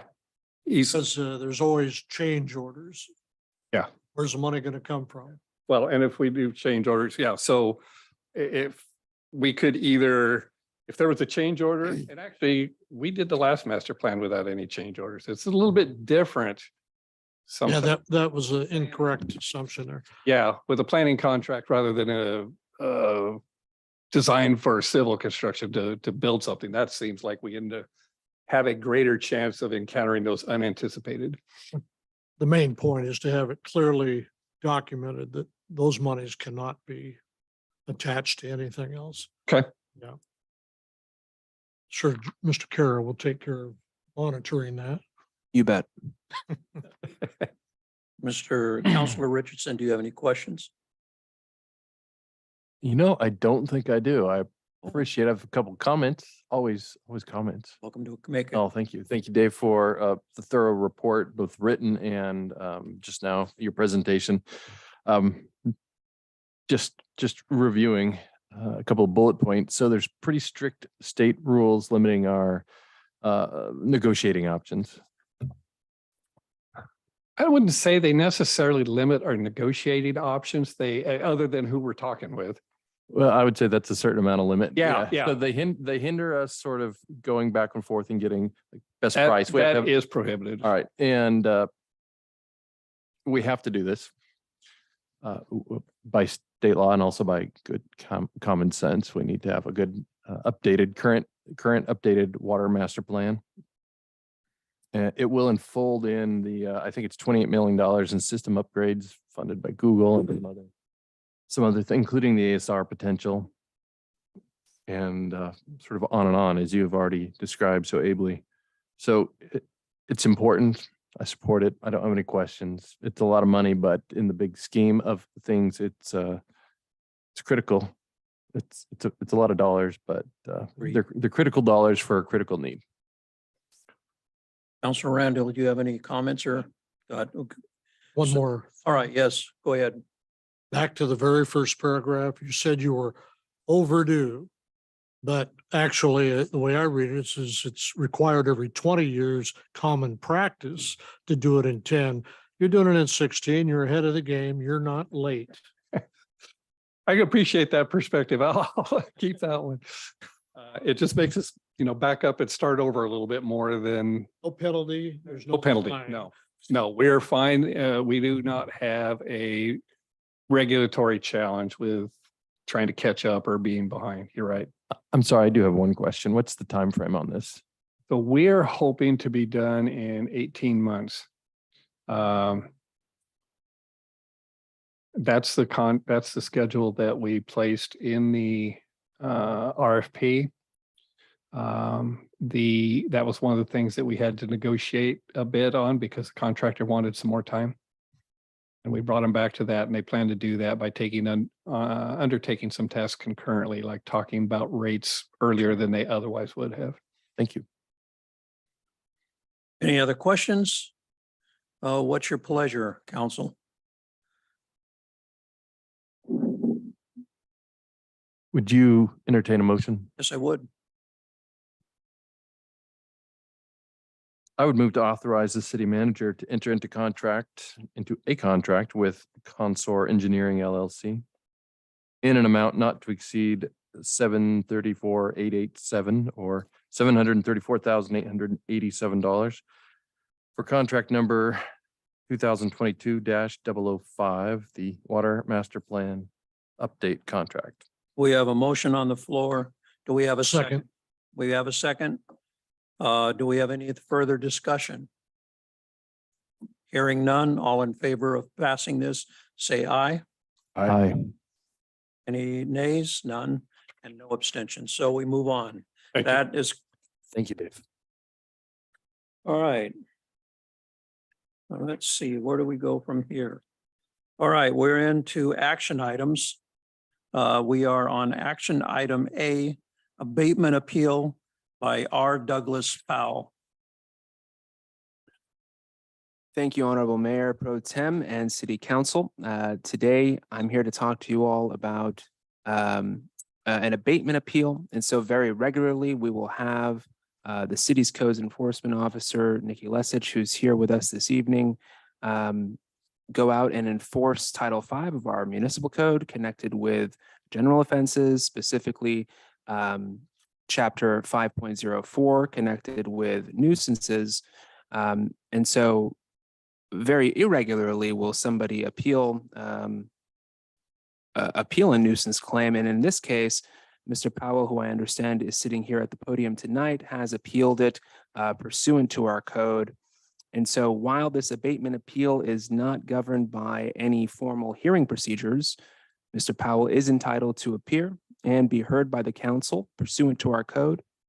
And the city informed Mr. Powell of this abatement appeal hearing by certified, regular, and electronic mail dispatched 1 week ago, October 17th, the same day Mr. Powell delivered his notice of his appeal. The question that is before the council tonight is a, well, straightforward one. I bolded it and italicized it several different times throughout the staff report, but to iterate it again, the only question before the council tonight, pursuant to our municipal code, is whether a nuisance exists. And so, as Mr. Powell is here, best practices suggest he should be entitled to address the council since he's been given notice of this hearing. And he should be able to present evidence supporting his position on this same question that's before us on whether the nuisance exists. And following the staff report, Honorable Mayor Pro Tem, it would be appropriate to give Mr. Powell that opportunity. And very finally, I do want to ask the council before I dive into the facts here, because it is important that council remain impartial decision makers when making this determination. And what that typically means is that any member of the council who is voting on this determination should disclose what's known as any ex parte communications. Those are communications with the appellant, Mr. Powell, or any biases or conflicts of interests they may have before rendering a vote. And so before I do get started, I would like to ask the council if anybody has any ex parte communications, biases, or conflicts of interest they'd like to disclose. I've had no contact, no. So I'm okay. Yeah, anyone else? No. Okay, Okay, thank you all very much. Hearing none, I'll move on to the remainder of the staff report, which is effectively just my presentation of the facts that are connected with this and my legal opinion after reviewing the relevant law here and working on this matter for quite some time. Again, pursuant to, and I'll read the citation for the record, the Dallas Municipal Code, Chapter 5.04.150. The only question before the council in this abatement appeal is whether a nuisance exists. And if after this appeal, which the city is granting Mr. Powell the opportunity to be heard, the city council does determine a nuisance exists, then a series of events get triggered, and they're all laid out by statute in our code. Number one, the council's determination will be entered in the official minutes. The council's decision will be final and conclusive, and Mr. Powell must abate the nuisance within 3 days after the council's determination, which by my calendar is October 28th, 2022, this coming Friday. Just to give some background, this nuisance matter is connected with the residential structure currently obstructing direct and being located wholly entirely within the city's public right-of-way known as East 9th Street. It's an unimproved portion of East 9th Street. The city maintains full jurisdiction and regulatory control over all public rights of way within the city limits. That's pursuant to the Dallas Municipal Code, Chapter 2.24, the city charter, and the Oregon Constitution. Specifically, the code provides no person may occupy or encroach on a public right of way without the city's permission. And I have done an exhaustive good faith search. The city has absolutely no record of granting encroachment permission for either Mr. Powell's or the structure's unpermitted occupancy of the public right of way. The reason that this enforcement matter is being directed towards Mr. Powell is because Mr. Powell has claimed ownership of the structure, and the city understands he uses and has used it to derive commercial income by renting it to residential tenants, at least 2 that we're aware of. I understand Mr. Powell's ownership claim stems from his purchase of the parcel directly south of and adjacent to the public right of way, but his claim appears incorrect since the structure is not located on his parcel, but is instead located completely within the city's right-of-way. The city's understanding here is bolstered by a right-of-way survey performed by Klein and Associates and covering the relevant area of the East 9th Street right-of-way. And that survey has been recorded on February 27, 2021 in the county survey records number 21-001005. And it's included here in your staff report for your review. It's rather plain to see on the surveys itself. On the far left side, you'll notice the structure is labeled existing house, and it's on the westerly side of the public right-of-way and in the unimproved portion of East 9th Street, directly north of Powell's parcel, which is depicted as tax lot 2500. And so all of this talk about right-of-ways, and I think I said the word nuisance maybe once, I want to touch base on what Oregon common law and statutory law concerns itself with when it comes to right-of-way. Since Oregon has been a state, encroachments on the public right-of-way have been deemed public nuisances subject to abatement as a matter of law. Under Oregon law, and we're trying our best to abide by it every day, under Oregon law, a public nuisance exists when there's a substantial and unreasonable interference with a right common to the general public, which is an extremely broad definition, but has been analyzed and dissected for over 100 years in Oregon courts. And there is a wealth of precedent to indicate that unauthorized encroachments upon the public right-of-way constitute public nuisances subject to abatement. That's the first reason why this is a nuisance. The second reason why this is a nuisance is because it's been declared a nuisance by this council. Under state law, I'll read it for the record, ORS 221.915.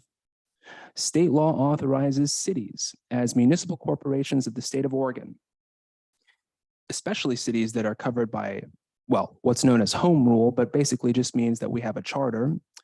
Whenever the city council of a city with a charter determines some act or thing is detrimental to the public health, safety, welfare of the city, that thing, whatever it is or act, is declared a nuisance.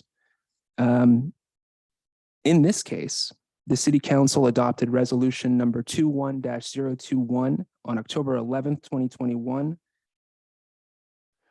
which is just about a year and 2 weeks ago. And that resolution in full, I'll read its title in full. A resolution enforcing the Dallas Municipal Code, Chapter 2.24, Public Rights of Way, and relating to encroachment removal on East 9th Street. The resolution itself is included in the packet that the city clerk sent out on October 17th as part of the supplemental agenda. The resolution itself deemed all unauthorized encroachments existing upon the unimproved public right-of-way of East 9th Street existing after November 1st, 2021, to be injurious or detrimental to the public safety and welfare, and declared them nuisances subject to abatement and enforcement. And this was over a year and a week ago. As of the day that I wrote this staff report, which was October 17th, a week ago today, the structure still was in existence on and upon the public right-of-way. And therefore, since it existed after November 1st, 2021, under Resolution 21-021, it is a public nuisance as a matter of law. Mr. Powell filed his appeal, as I mentioned, a week ago today, and his appeal was timely filed. It's considered a protest and pursuant to the Dallas Municipal Code, section 5.04.140, subsection C, subsection 6. He did so by giving notice to the city clerk in writing, and his protest is attached in full, and you may all read it as part of the staff report. Just to summarize the three arguments that I saw in Mr. Powell's protest, the first argument was that the structure was there, and I'll read this as a quote, was legally there long before the street right-of-way was put in place. Thus, any subsequent codes and resolutions do not apply. I understand that to be an untenable argument for a number of reasons. First, and we can get into the nuances here, but first, the city understands the structure was constructed in 1920 according to Wasco County real property records, which was after the city was dedicated the East 9th Street public right-of-way in 1909 through the Riverview addition to the City of the Dalles. And a copy of the Riverview addition to the City of the Dalles is also included in this staff report. But second, to give Mr. Powell the most generous benefit of the doubt, even assuming the structure existed before 1909, it would have also been dedicated to the city by the Riverview addition to the City of the Dalles. And so the city, in my estimation, does not understand the structure's age to play any factor whatsoever in council's determination of, and let me remind you all, the only question here before you tonight, which is whether a nuisance exists. Mr. Powell's protest's second argument, and I'll read the quote, "There are legal actions the city can take to acquire or demolish this structure if they are not willing to negotiate a purchase." Again, I don't understand that to be an argument to support Mr. Powell's position that no nuisance exists. First, this is an abatement appeal pursuant to the Dallas Municipal Code, Chapter 5.04, and it is very much a legal action. Second, the city has concurrently filed a public nuisance complaint in Wasco County Circuit Court on this matter. Under state law, Mr. Powell was served with a copy of that complaint on Friday. Third, the city was willing between January 2020 and July 2021 to negotiate a transaction with Mr. Powell and has invested substantial staff resources at finding a collaborative solution. I do say this with all sincerity. It is my opinion. It is unreasonable to characterize the city's efforts here as, quote, not willing to negotiate. In fact, Dave Anderson, the Public Works Director, and I, who was just here at the podium, met with Mr. Powell twice over the phone very early on in this ordeal, in January 2021 and in February of 2021. And after those conversations, we continued to correspond over a few emails and a few letters. And then we corresponded through counsel. Mr. Powell retained an attorney, one of the most outstanding attorneys in the state of Oregon, an attorney that I looked up to very much until, I still do. He passed away last year, but not before he informed me that he had to terminate his representation of Mr. Powell. After several months that me and this attorney were working at negotiating this agreement in very much a good faith,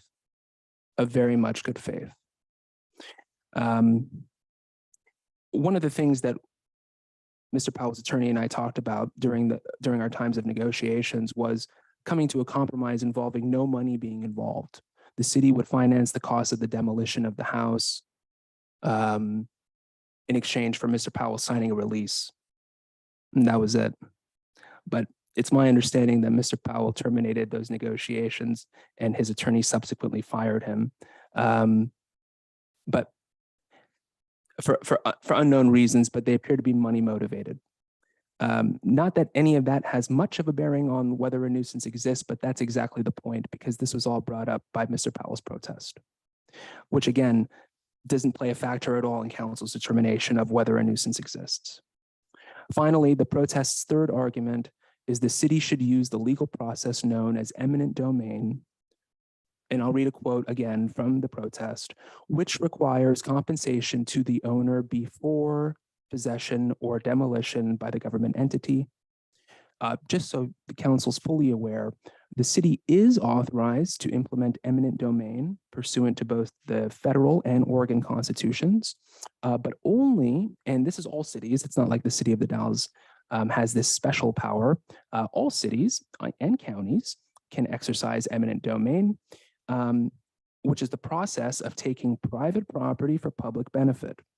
But in those cases, and in all cases involving the taking of private property for public benefit, the city or the county or the state or the federal government is required to provide what's known as just compensation, which has to be equivalent to the value of the private property it takes. And so the power there derives from the inherent power of government to improve public interests, but it can't do so unfairly. However, in this case, eminent domain appears to be completely inapplicable because the structure is already public property and it is already upon public property. And Mr. Powell uses it without the city's permission in violation of Oregon and city law. The city does not understand eminent domain to play any factor in council's determination of whether a nuisance exists. My opinion is the protest does not speak to the only question before the council here, and therefore does not dispute the city's position that the structure is a nuisance as a matter of law. Council must make one of the two below motions indicated in the staff report to resolve this matter with finality. I advise council determine the structure constitutes a public nuisance pursuant to the Dalles Municipal Code, Chapter 5.04. Oftentimes, well, I won't say often, but very irregularly will I ever present a staff report that I will also say you all must make a motion. It just so happens that given the nature of what we're talking about here, considering that this is an appeal from a city administrative enforcement action, there must be a decision made here. It's not one that we can punt down the road or ignore. And so one of the two choices that are available, well, both choices are available to you at the bottom of the staff report on page 404. And staff's recommendation, again, is to move to determine the structure constitutes an existing nuisance pursuant to the Dalles Municipal Code, Chapter 5.04. Honorable Mayor Pro Tem, it would be appropriate to allow Mr. Powell the opportunity to address the council and be heard and to present evidence to support his position that a nuisance does not exist at this time. Mr. Powell, would you please state your full name and address? And Yes, this is your opportunity to share your side of the story. Okay, my name is R. Douglas Powell. I live at 1423 East 11th Street in the Dalles. You have the floor, sir. One of the issues seems to be whether the house was built before or after the city right of way was put in place. And I have definitive proofs that it was there before the city right of way was put in place. It was a larger parcel at that time and it was legally put there. And over the decades, the parcel has been reduced to just be that one little square. Unbeknownst to me, but that's what I bought, is one little square.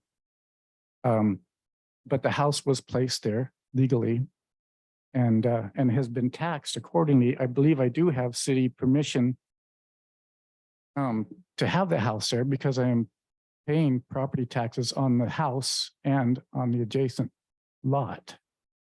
So that there just kind of shows that it's private property because nobody else pays the property taxes on it. I have it here. I have the proof if you need it, that it was there. The house was there in 1896, and I also have more additional proof if you need it. That's basically it. I left a fact sheet that I believe Isetta has passed around to you all that shows my side of the story as I understand it.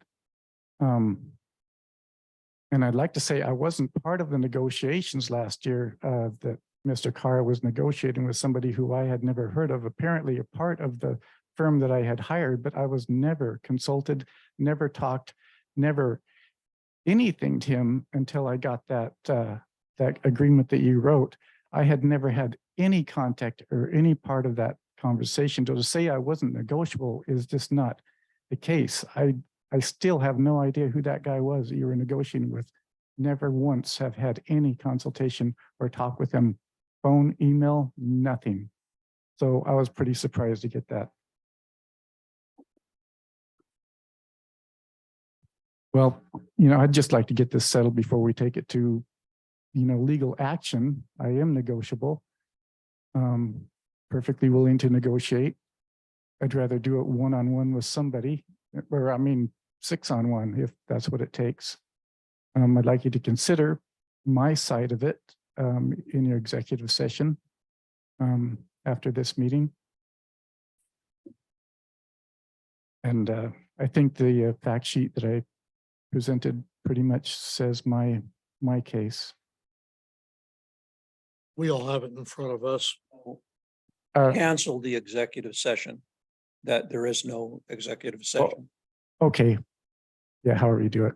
Yeah. I do have this if you need it. I do pay property taxes on the structure as well as the land adjacent to it, which I had no idea it wasn't on the land that it was supposed to be on when I bought the place.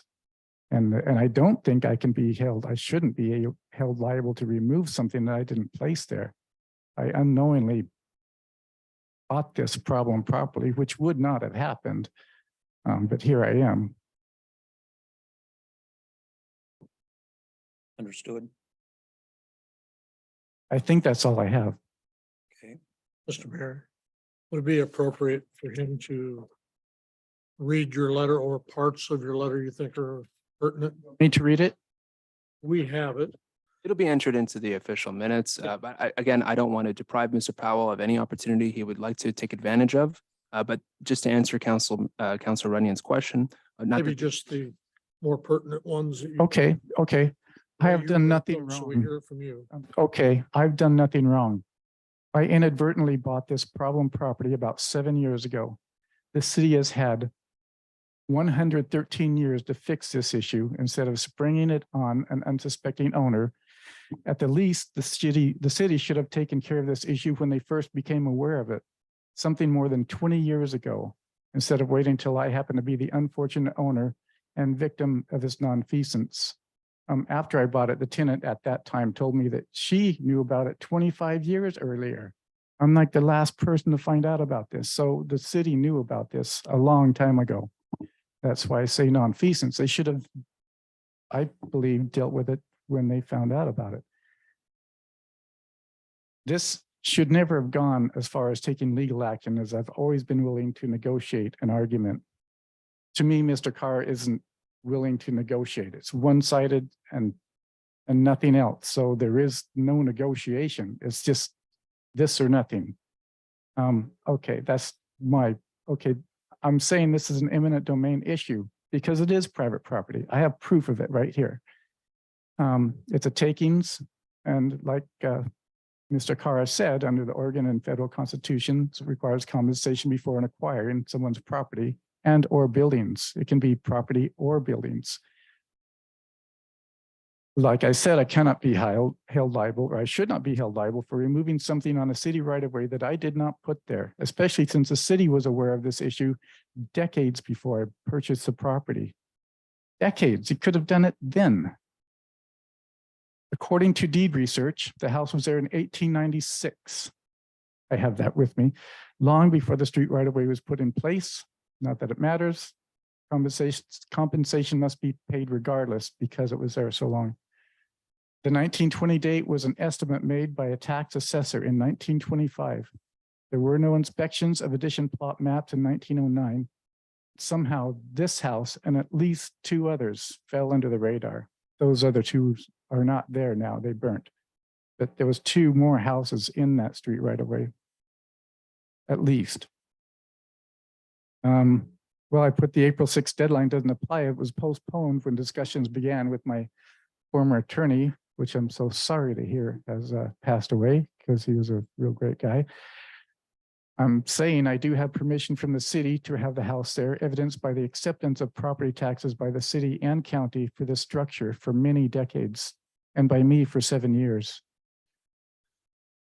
I'm saying Wasco County should not have jurisdiction over any legal action taken on this matter due to conflicts of interest. Namely, they own one of the biggest parcels on that street right away. Okay. I am in contact with one of the best eminent domain attorneys in Oregon who is confident that we have an excellent case. We are waiting to see if this is really the direction the city wants to go before I retain him. We could settle this right now. Last year, according to Zillow, the house itself was worth $177,000, my asking price. You can counter offer with this year's value of $145,000. The price dropped, obviously. I have other losses and expenditures, including rent, attorney fees, lost value, repairs, etc. So let's just settle on $150,000 for the house and be done with it. I also want 1 week to get my property and anything else I want from the house before demolition. I think that's probably enough of that letter. You mentioned the other things. I agree. So I have a question. How long again when did you buy the property? I believe it was 2014. Powell purchased the property in 2015. 15. Be a personal 2015. representative deed. And you went through a real estate firm when you did that? No, it was in state of a good friend who died. Fred Zerlinden died, and it was in his estate, and I purchased it from the estate. Were there legal descriptions of the property that was in that estate? I did get a deed after I purchased the property, which I didn't look at to see if it, and I didn't look at a survey, but I have since looked at the deed, and there is a physical description of the property, and I assumed the house was on it. I wrongly assumed the house was on the property. Okay, say that again.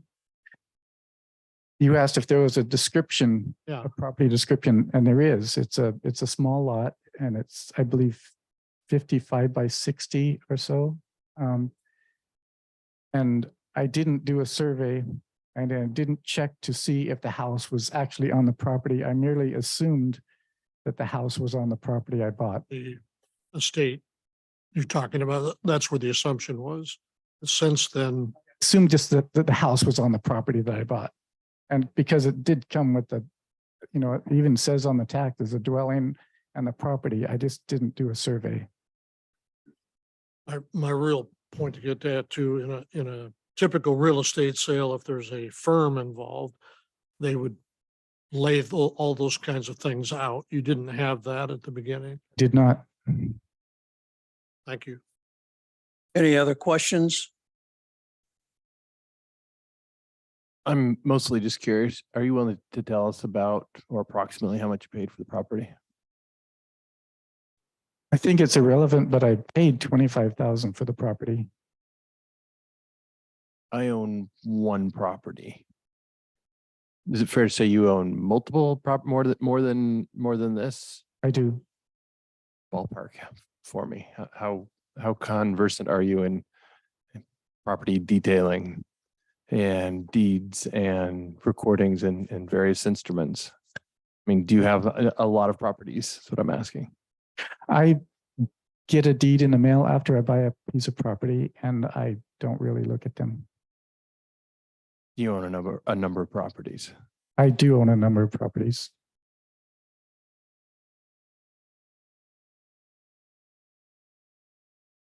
Any other questions? All right. Thank you, Mr. Powell, for your input. You're welcome. Now it's open for discussion. I do have a question, more for Mr. Kara. Is the offer to remove the structure at no cost? Is that still acceptable?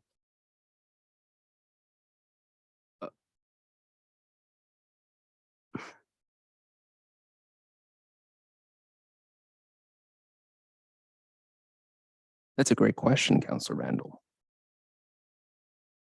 Probably not. Probably not. Look, I act as an agent for this council. I serve at your pleasure. If this is the wish of the council, we could figure something out. I highly advise against it for a number of reasons. Not that it's up to me.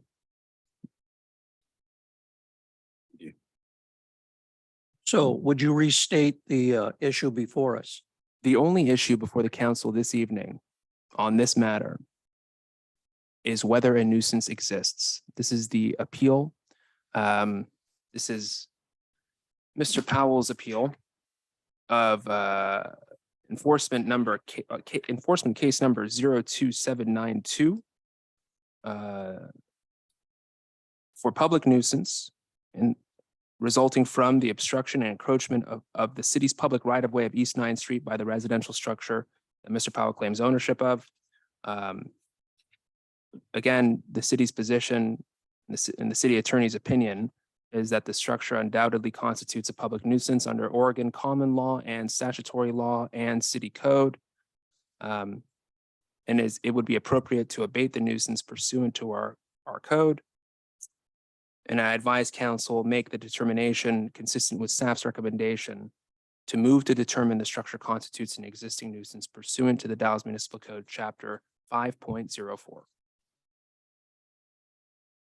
I may ask a clarifying question. Yes, you may. Jonathan, as you just mentioned, the question before the council this evening is whether or not the nuisance exists. And if the council affirms that a nuisance exists, the property must be abated within 3 days by the property owner. That's exactly right. And so I mentioned that at the very beginning of my staff report, so it's very timely because quite some time has passed since then to remind everyone what the next steps are pursuant to the code.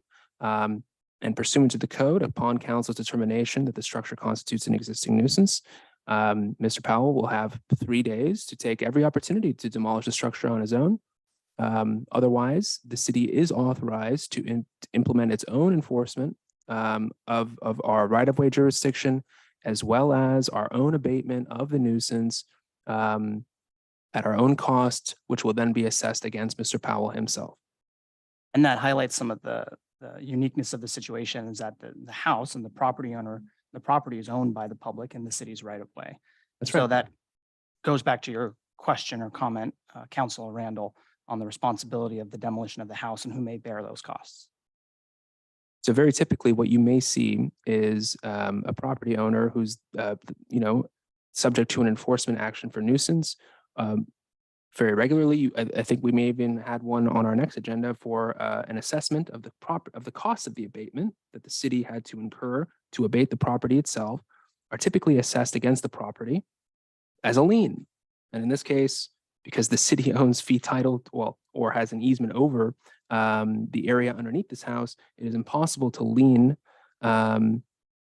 because the city already has the legal interest over it. And so it's made this a very challenging legal situation. On a different element of it, though, what's before the council tonight is not challenging, in my opinion, and it's very straightforward and extremely well supported by law. And so again, just to sort of underscore this final point, the only question before the council tonight is whether a nuisance exists. A nuisance meaning the structure. Structure of the house residing in a right of way, Correct. which impedes the construction of a street. Correct. All Well, right, it's been there for 113 years. Hasn't been a nuisance yet that I know of. Mr. Pro Tem. Number 5 says I cannot be held liable for removing something on a city right of way that I did not put there, especially since the city was aware of the issue decades before, which that part of the sentence is irrelevant. Because we're not going to hold you liable to it. We've offered to take it down, which number 1, we don't think you own that piece of ground, according to all the research that's been done. What I am troubled about is the communications thing. Who were you emailing and talking to? I am more than happy to discuss that. I believe I've already answered that, but just because this is a part of the action item and the only question before the council is whether a nuisance exists. Well, you mentioned some of the non-negotiable. You're right. I was negotiating with Timothy V. Ramus, founding partner of one of the most prestigious law firms in the Northwest, Jordan Ramus. He's the Tim Ramus from Jordan Ramus. And Mr. Ramus was an outstanding attorney who argued one of the most influential land use and development cases in the history of the United States before the Supreme Court of the United States. And I studied him in law school. I'm a huge Tim Ramus fan. But And he passed, you he did passed not last year. negotiate directly with the, I did. I also negotiated directly with Mr. Powell. Dave Anderson and I both did. Well, that was early on. I got a bill after some months went by from an attorney with Mr. Ramus's company that I had never heard of. And in that bill was for the hours of negotiation that he did. And I don't have his name right now. Even if it was with Timothy Ramus, he never consulted me once about negotiations. I thought it was done with. Really, I did until I got that final bill. And didn't have Timothy Ramus's name on it. They weren't his hours. It was somebody else. I believe you were negotiating with, not Mr. Ramus, and certainly not me. okay. But thank you very much. But we need to really move on here unless there's other questions or if you have anything else to input. I think we've debated unless now we need to move ahead and exercise a motion. And the motion is to move to determine the structure constitute an existing nuisance pursuant to TDMC Chapter 5 or period 04. So that's the question before us. Can I hear a motion? I move to determine the structure constitutes an existing nuisance pursuant to the Dallas Municipal Code, Chapter 5.04. And do we have a second? I have a couple of questions. First, Mr. Mayor Pro Tem, Sure. I don't know if it's appropriate to ask now or after it's been seconded. Let's get a second and then ask any questions you have, and then that will enter into the final vote. Is that the cost of my asking questions? Is the seconding of the motion? Second. All right. We have a second on that, and now you have the floor. Jonathan, does the fact that Mr. Powell says he has paid taxes on the structure itself change our position at all? No.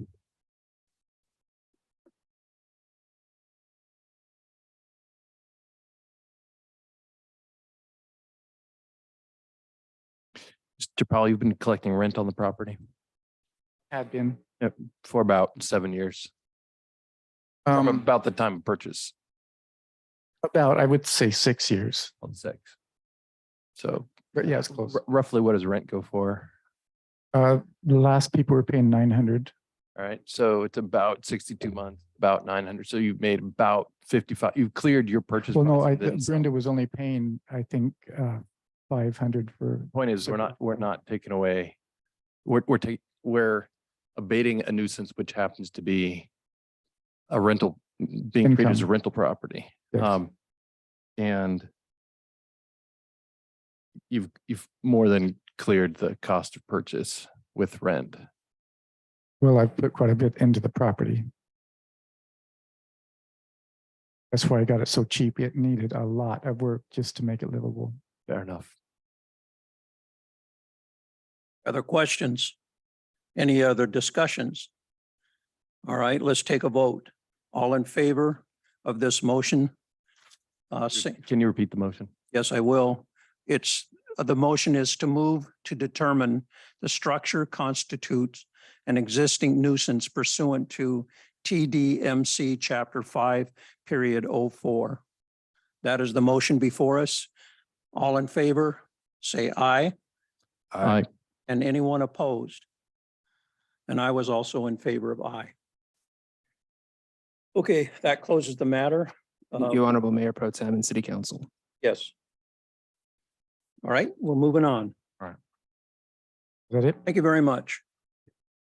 All right. We're moving on to action item 12B, consideration termination of the First Street Project Grant Partnership with Oregon Department of Transportation. And I see your group is coming forward.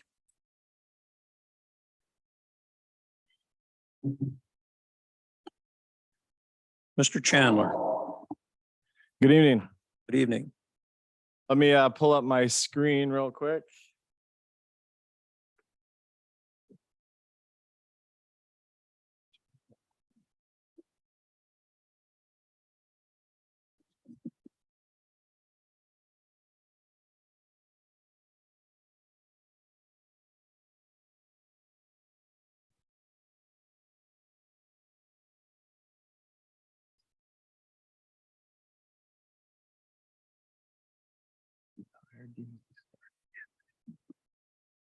Got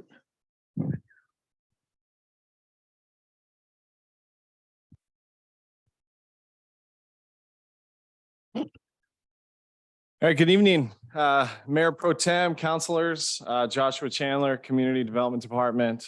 The next item on the agenda this evening is regarding the First Street project and the consideration for the termination of local agency agreement number 24441, which is the city's agreement on the project with the Oregon Department of Transportation.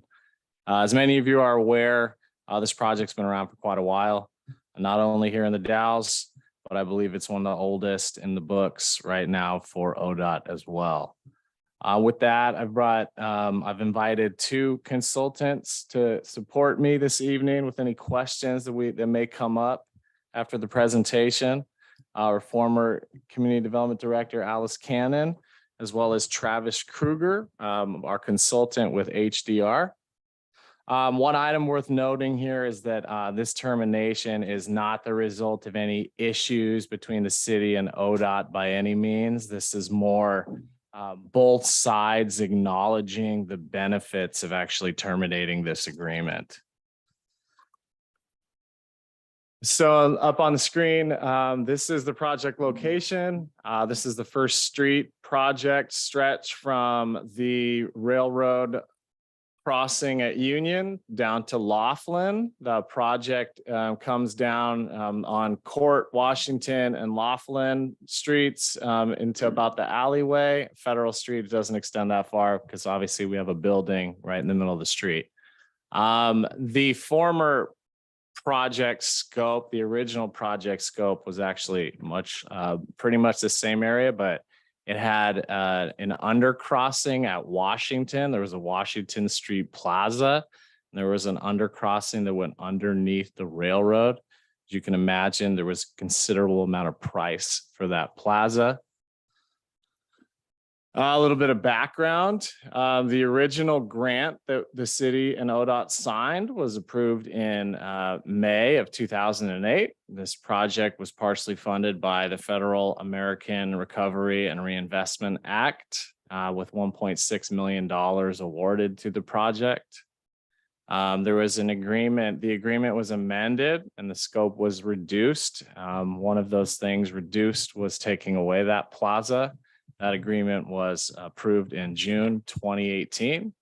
And then in March 2021, the city hired HDR, Travis's team, to be the owner's rep as well as ODOT coordinator. So a little bit on the project status. The project design firm is KPFF. We have plans that are at 95% complete. Right now, there's the major design and coordination tasks that we still have remaining. We're finalizing the retaining wall design along between Union and Washington Streets, and then finalizing a right-of-way coordination, mostly with the railroad. So finalizing these plans and the bid documents are currently on hold to address some funding questions as well as next steps that we're addressing tonight, or we're discussing tonight. So the recent project delay that we found with this project in fall of 2021, the KPFF team was out on First Street doing all types of analysis, structural analysis into these very old masonry walls that you can see on the right-hand side up there. I think everyone is familiar with the two sunken parking lots we have up there on First Street. I was actually spent one day with the team out there walking around some of these, taking a look at some of these spaces of the buildings out there, taking a look at the walls, and really kind of a neat analysis they put together that the team was inside and outside of the walls. There's tunnels, some tunnels kind of behind these. So if you can imagine, these walls have historical and cultural significance. And with that analysis, it required, our current plan requires the reconstruction of these walls to support this new street system. And with the significance of these walls, it would trigger, due to federal funding, it would trigger additional Section 106 NEPA permitting requirements, which are historic requirements. The additional requirements would add 2 to 3 years of additional permitting from ODOT, additional construction monitoring, really at the end of the day, an overall project delay if we continue moving forward with these federal funds. Looking at the federal funding, there's some primary risks when we use the federal funds. The big one, we look at the time delay, the 2 to 3 years. We'd look at a project completion of 2026. Right now, we're seeing some unprecedented construction cost escalations, labor shortages. I know that this has actually impacted quite a few projects that ODOT has had around the state. And then some challenges with the federal funding and aspects of this project. There is, if you will, red tape associated with federal projects, some of those being the heightened requirements of environmental and historical cultural permitting, right-of-way coordination, private property coordination and improvements up there. After we received this information, there was some information provided to us by Travis and his team, breakdown of costs, breakdown of timelines. After staff received this information, and was actually Alice's recommendation that we look at the ability to produce this project on our own and basically terminate the contract. What would it look like to terminate the contract with ODOT? So looking at the two options side by side here, on the left-hand side, ODOT with the federal funding is a 2026 construction completion date. With those additional costs, associated cost escalations, it's approximately $1.7 million. There's extensive ODOT costs, as I mentioned earlier, that's about $500,000. So in total, when looking at the project stretched out that long, it's about $5.1 million cost to complete. Whereas the city retaining KPFF, our current design team, we're looking at a 2024 construction date, 2 years less, obviously the 2 years less of cost increases. There's a more simplified construction monitoring and environmental review, approximately $4.1 million for the project. So at the end of the day, that's $800,000 cheaper. And this includes paying back these federal funds that we've already spent. Gosh, I see 4.3. You Four- said 4.1. Oh, excuse me, 4.3. Thank you. Yes. So at the July 19th Urban Renewal Agency Board meeting, this information was presented to the board with our staff's recommendation to go the local route, to the local project delivery route. That's with the city and KPFF. In doing so, we would void the existing grant funds that have been awarded to the city. That's a repayment of $320,000. And we would then contract with KPFF to cover the additional tasks that would be needed: environmental, historical, permitting and review, construction management, monitoring, as well as the right-of-way coordination that's still needed with the railroad. It was a unanimous decision at that meeting that the board was in favor of terminating the agreement and moving forward with completing the project locally without the federal grant. As a project update since then, we've received an email confirmation from David Amaton. Hopefully I say his name correctly. He's the ODOT Region 4 Planning and Programming Manager. In there, he mentioned that ODOT confirms their willingness to terminate this agreement. Granted, this agreement can only be terminated if it's also done so by City Council. But then ODOT also is encouraging the city to request an exception on the repayment of these funds. So there's a 50-50 chance that we may not have to pay those funds back. So really, that would then be an additional icing on the cake or cherry on top, however you want to say it. But council alternatives for you tonight. Move to authorize the city manager designee to write, sign, and send a letter or email to ODOT indicating the city's desire to cancel the First Street project and terminate the local agency high priority project number 24441. Another option would be to decline to authorize the city manager and direct staff to do otherwise. I am more than happy to answer any questions. Questions? Yes, Mr. Runyon. 320,000, has that been spent already or is that in holding somewhere? That's what's been spent. So where would the repayment come from? The repayment would come from the city's budget. We budgeted for the project. Angie has probably a clearer answer. Those funds are budgeted. Maybe she does. We budget annually to be able to spend all those funds.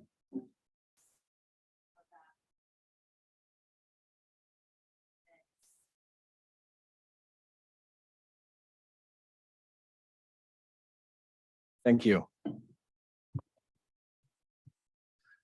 Any other questions? We have any questions of the panel? I was in the Urban Renewal Agency meeting where we went through this back in, well, it says here in July. Time flies. It's hard to say no to doing something faster by years and cheaper by hundreds of thousands of dollars. I agree, and I was part of that debate as well. No. All right, anything else? No other comments, questions? Let's go ahead and take a motion. Anyone? I'll do it. And first I have to say, it's good to see Alice here again. Yes. Move to accept staff recommendation to authorize the city manager or designee to write, sign, and send a letter or email to ODOT indicating the city's desire to cancel the First Street Downtown Riverfront Access Project and terminate local agency high priority project agreement number 24441. We have a motion before us. Do we have a second? I'll second it. All right, we have a second. Counselor Runyon? No, Counselor Randall, seconded. Then we need to take a vote, and the vote is all in favor, say yay or raise your hand. Aye. Aye. Any opposed? And any abstention? Then the motion carries. We spent money by saving money. Yeah. Okay, Great, thank you. You're still on, I believe, aren't you? Josh, to the next. No, Nope. Well, okay, let me Let's see. cancel it then. We're moving on to 12C. Thank you, Director. And Chandler. I have something that I need to read, I believe. Yes, I do. All right, we have a staff report. Who's going to give this report? Mayor Pro Tem, that'll be me. Oh, well then, excellent. Let's go ahead and receive that staff report. Thank you, Honorable Mayor Pro Tem and members of the City Council. The issue before you here on this action item 12C is the adoption of General Ordinance number 22-1390, an ordinance amending the Dallas Municipal Code, Chapter 2.20, sidewalk maintenance, and Chapter 2.24, public rights of way for legal sufficiency. And attached to this staff report, you will find my proposed general ordinance. Again, let's talk about public rights of way. But before we get there, I want to touch base on the first part of this ordinance connected with sidewalk maintenance. The changes here, which haven't been changed since 1997, come on the heels of a recommendation from the city's insurer at CIS, who told me that the city should have the city has an otherwise okay sidewalk code, but best practices suggests that all sidewalk codes implemented by all cities include three simple concepts: putting the duty, the duty to maintain sidewalks on the adjacent property owner, putting the liability on the adjacent property owner for any defectively maintained sidewalks, and having the adjacent landowner indemnify the city from liability connected with injuries stemming from defectively maintained sidewalks. The city had in its code 2 out of 3. And so this ordinance attempts to include and proposes for your consideration here tonight an indemnity provision to give the city as much protection as best practices suggest it should have according to the city's insurer. And so before I move on to public rights of way, we might as well ask now if council has any questions. It would be appropriate to ask them now or later connected with any of the sidewalk elements of this proposed ordinance. I have none. Oh, I got a hand on the end. Councilor Runyon. So what repercussions do you see if we pass this? Repercussions meaning what? Meaning people in front of us with appeals and so forth. Well, no, nothing's changed as far as what the duty is on the adjacent landowner.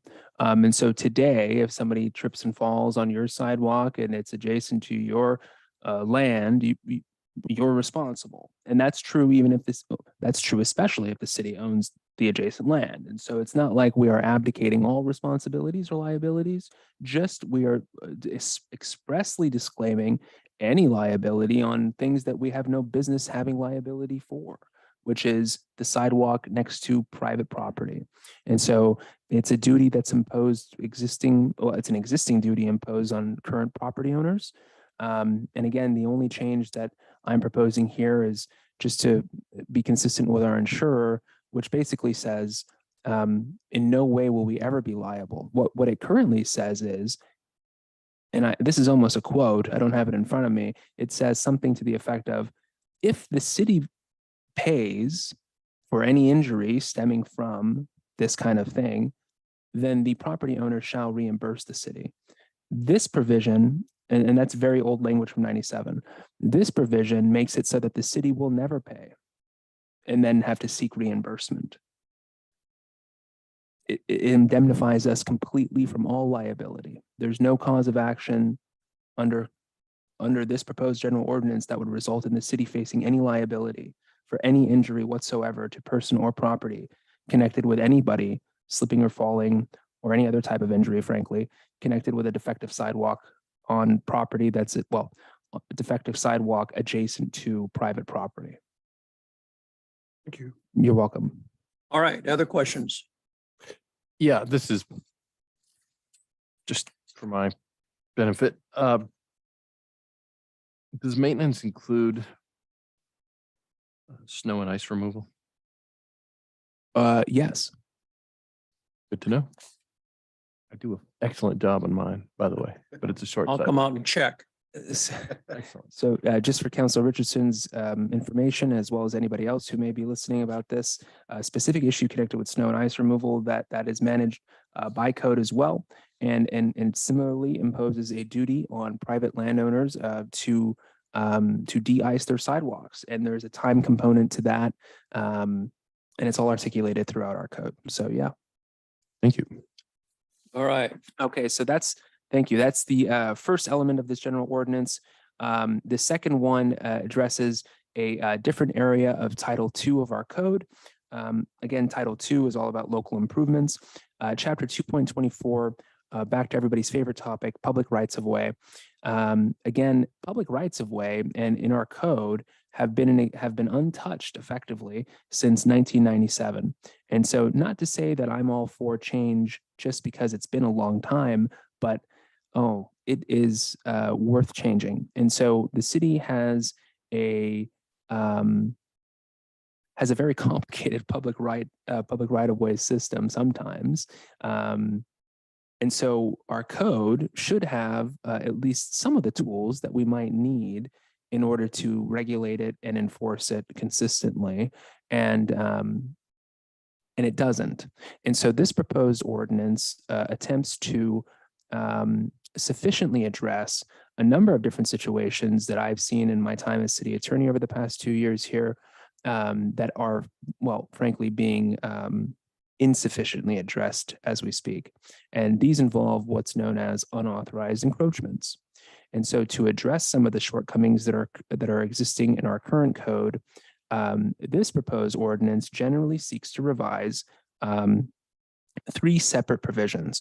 The first is the definition section. It broadens the definition of owner, and it adds a definition for unauthorized encroachment. The second revision gives the city additional flexibility in deciding the manner in which it grants permission to occupy or encroach on its public rights of way. So currently under our code, the city only grants its permission through licenses, franchises, and agreements. Does that sound right? No. Oh, permits. Thank you, Dave. It is permits. And so this definition expands that to make those some of the ways that the city can grant permission and not limit ourselves by a document's name or purpose. And the third change improves the city's enforcement authority. It imposes a cap on the total penalty potentially imposed, which we didn't have previously. And this comes directly from the city's insurer. The second way it changes our enforcement authority is by imposing a duty and personal liability on anybody who owns or claims ownership of an unauthorized encroachment. And it puts the duty on them to remove it from and restore the public right-of-way to its original condition after being noticed by the city. It also allows the city to remove unauthorized encroachments and restore the public right-of-way if the owner fails to do so in the time indicated, as well as authorizing the city to seek reimbursement of its actual and administrative costs in that removal and restoration. It exempts the city from liability for the unauthorized encroachment owner's failure to remove or restore, or for any damage to the right-of-way. It authorizes the city to seek personal judgments from unauthorized encroachment owners in circuit court for our costs and expenses connected with the enforcement of our public right-of-way jurisdiction. And finally, it declares the installation, maintenance, or existence of unauthorized encroachments to be public nuisances detrimental to the public health, safety, and welfare, and allows the city the option to abate them pursuant to the provisions of Title V. And so those are the changes that I am proposing for this amendment to our code. And I will say this to the Honorable Mayor Pro Tem.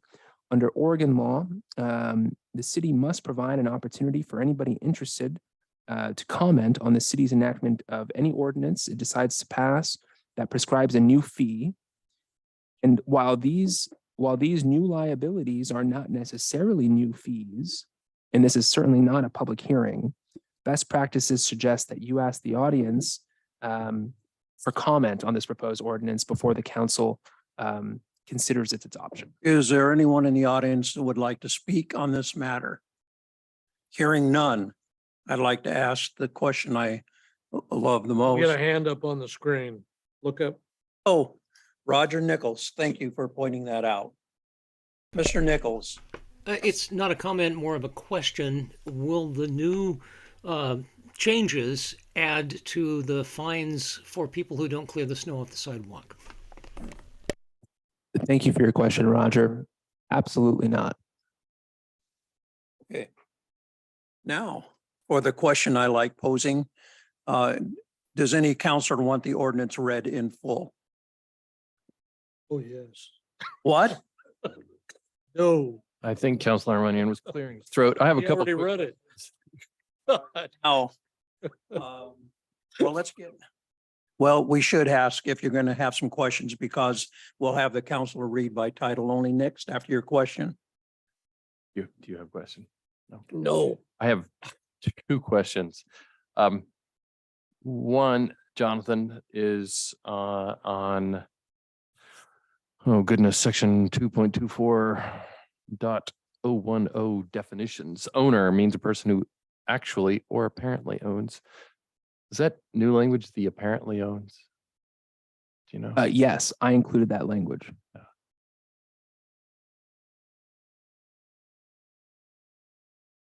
Oftentimes, the reason I'm tripped up by it. Sure. There's a couple different reasons why I included this language. Number one, it's a philosophy connected with how laws are supposed to be written, and they're supposed to. It's a different strokes for different folks. Some city attorneys or state legislators, whoever decides to write the laws, that ultimately get decided on and adopted, will take a philosophy that it should be as over-inclusive as possible to cover as many different situations as possible.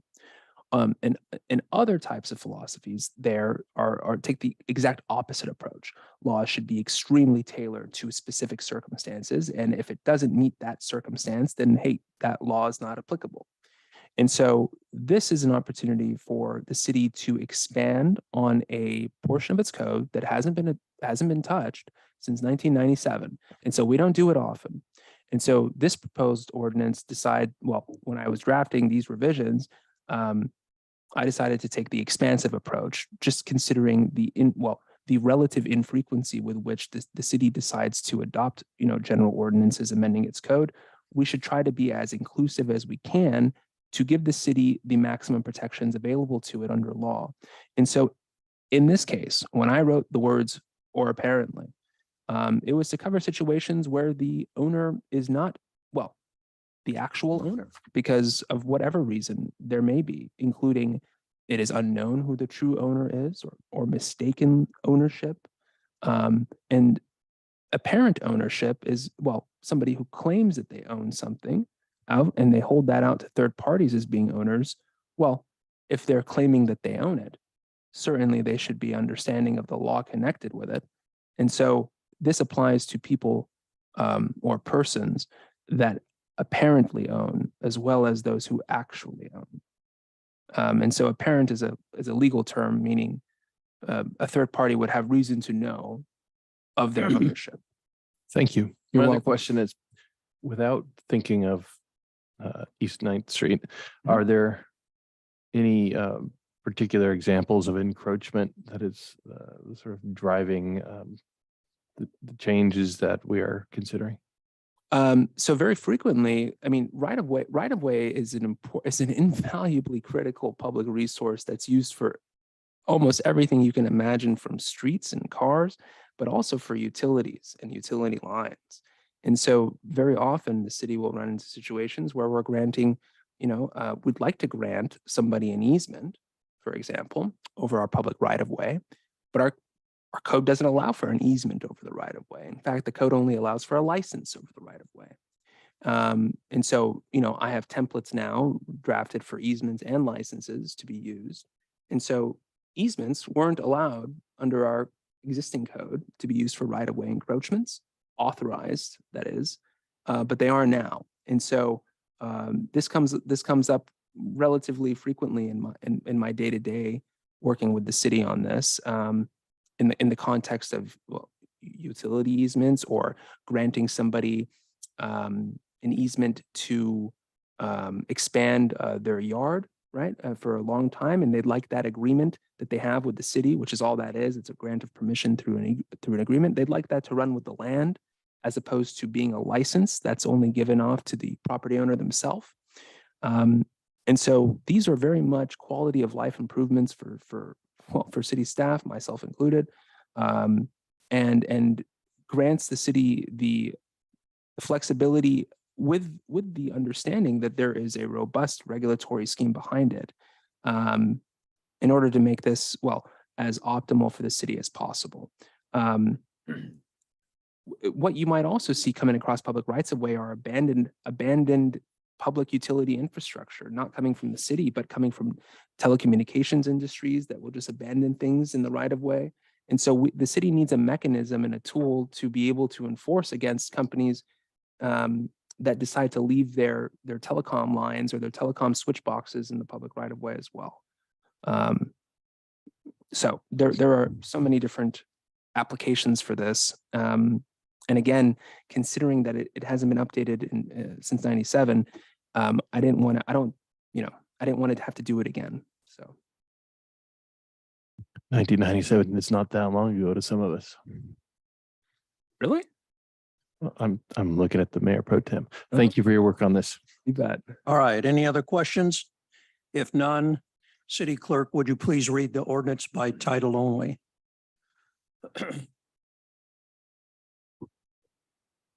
General Ordinance number 22-1390, an ordinance amending the Dallas Municipal Code, Chapter 2.2 Sidewalk Maintenance and Chapter 2.24 Public Rights of Way for legal sufficiency. All right, thank you. I'd like to ask for a motion. I'll move to adopt general ordinance number 22-1390, an ordinance amending the Dallas Municipal Code, Chapter 2.20, sidewalk maintenance, and Chapter 2.24, public rights of way for legal sufficiency by title only. Okay, in a second. A second though. All right. Councilman Randall made the motion. Councilman Richardson seconded. We have a motion on the floor. Any other further debate? Hearing none. All in favor, say aye or raise your hand. Aye. Aye. And anyone opposed? None. So that passes unanimously. All right, we're moving on. We are now on to 12D. Memorandum of Understanding for Purchase of Property Located within the Dalles Municipal Watershed. Well, then, Mr. Anderson, you're right back. I'm right back. Thank you. Thank you, Honorable Mayor Pro Tem, City Council. I'll try to bring us home on this. Staff had previously briefed the City Council its efforts to partner with the Columbia Land Trust to secure funding for the purchase of one of the last remaining parcels of land within the Dalles Municipal Watershed. Since we've talked about this on two prior occasions, I won't reiterate, but unless you ask me to, No. the reasons that we acquire property and the management philosophies that we utilize on those lands. Earlier this year, the council indicated its support for staff to pursue development of a memorandum of understanding or some sort of similar agreement with Columbia Land Trust to memorialize the city's desire to acquire these subject properties. That is a process that'll likely take 2 to 4 years.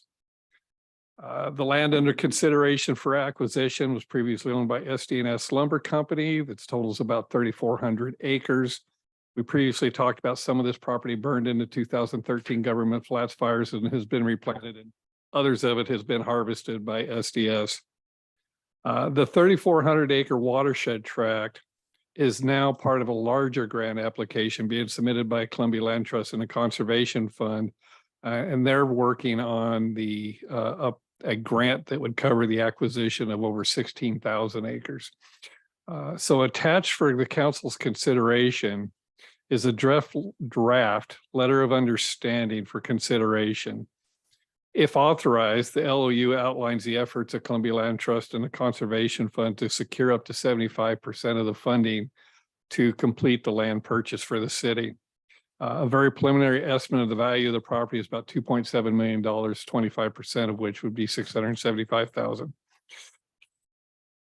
Now I need to add a little more information that isn't in your staff report. Just before the meeting tonight, I got an email suggesting that it might be appropriate to revise the letter of understanding that you have in your packet so that instead of it being between the city and Columbia Land Trust and the Conservation Fund, it just be between the city and Lupine Forest LLC, which is the current owner of the property, that the entity that is holding the property while this grant application is being submitted. We can work out the details of where Lupine Forest LLC gets replaced or replaces the references to the Columbia Land Trust and the Conservation Fund in the agreement itself. But in the end, I don't think it really changes the motion or only minorly changes the motion that we're going to recommend. There is no budget requirement at this time, but there would be an expenditure of funds in 2 to 4 years when this acquisition could be completed, and that's if they're awarded the grant. So with that, it's staff recommendation that the city council move to authorize the execution of a letter of understanding with, and here's the change, Lupine Forest LLC. We would strike the reference to Columbia Land Trust and the Conservation Fund. So with Lupine Forest LLC to secure funding for the purchase of approximately 3,400 acres of land owned by Lupine Forest LLC located within and near the drainage of the Dallas Municipal Watershed. All right, thank you. I've got a recommendation by staff. Do we have any other debate, any other questions of staff? Hearing none. Oh, Counselor Richardson, do you have a question? Oh, I don't think so. Okay, we'll move on then. We'll go ahead and take a motion. Councilman Runyon. I'll move to accept the staff recommendation. Move to authorize the execution of a letter of understanding, Lupine Forest LLC, to secure funding for the purchase of approximately 3,400 acres of land owned by Lupine Forest LLC, located within and near the drainage of the Dalles Municipal Watershed. We have a motion on the floor. Do we have a second? I'll second that. Do we have any other debate, any other questions? Hearing none, all in favor, say aye or raise your hand. Aye. And any opposed? It stands, the motion is carried. Thank you. All right, do we have any other items coming before the council? Any other items coming before the council? Give me any time. All right, this meeting is adjourned. Thank you. You moved it along. Record.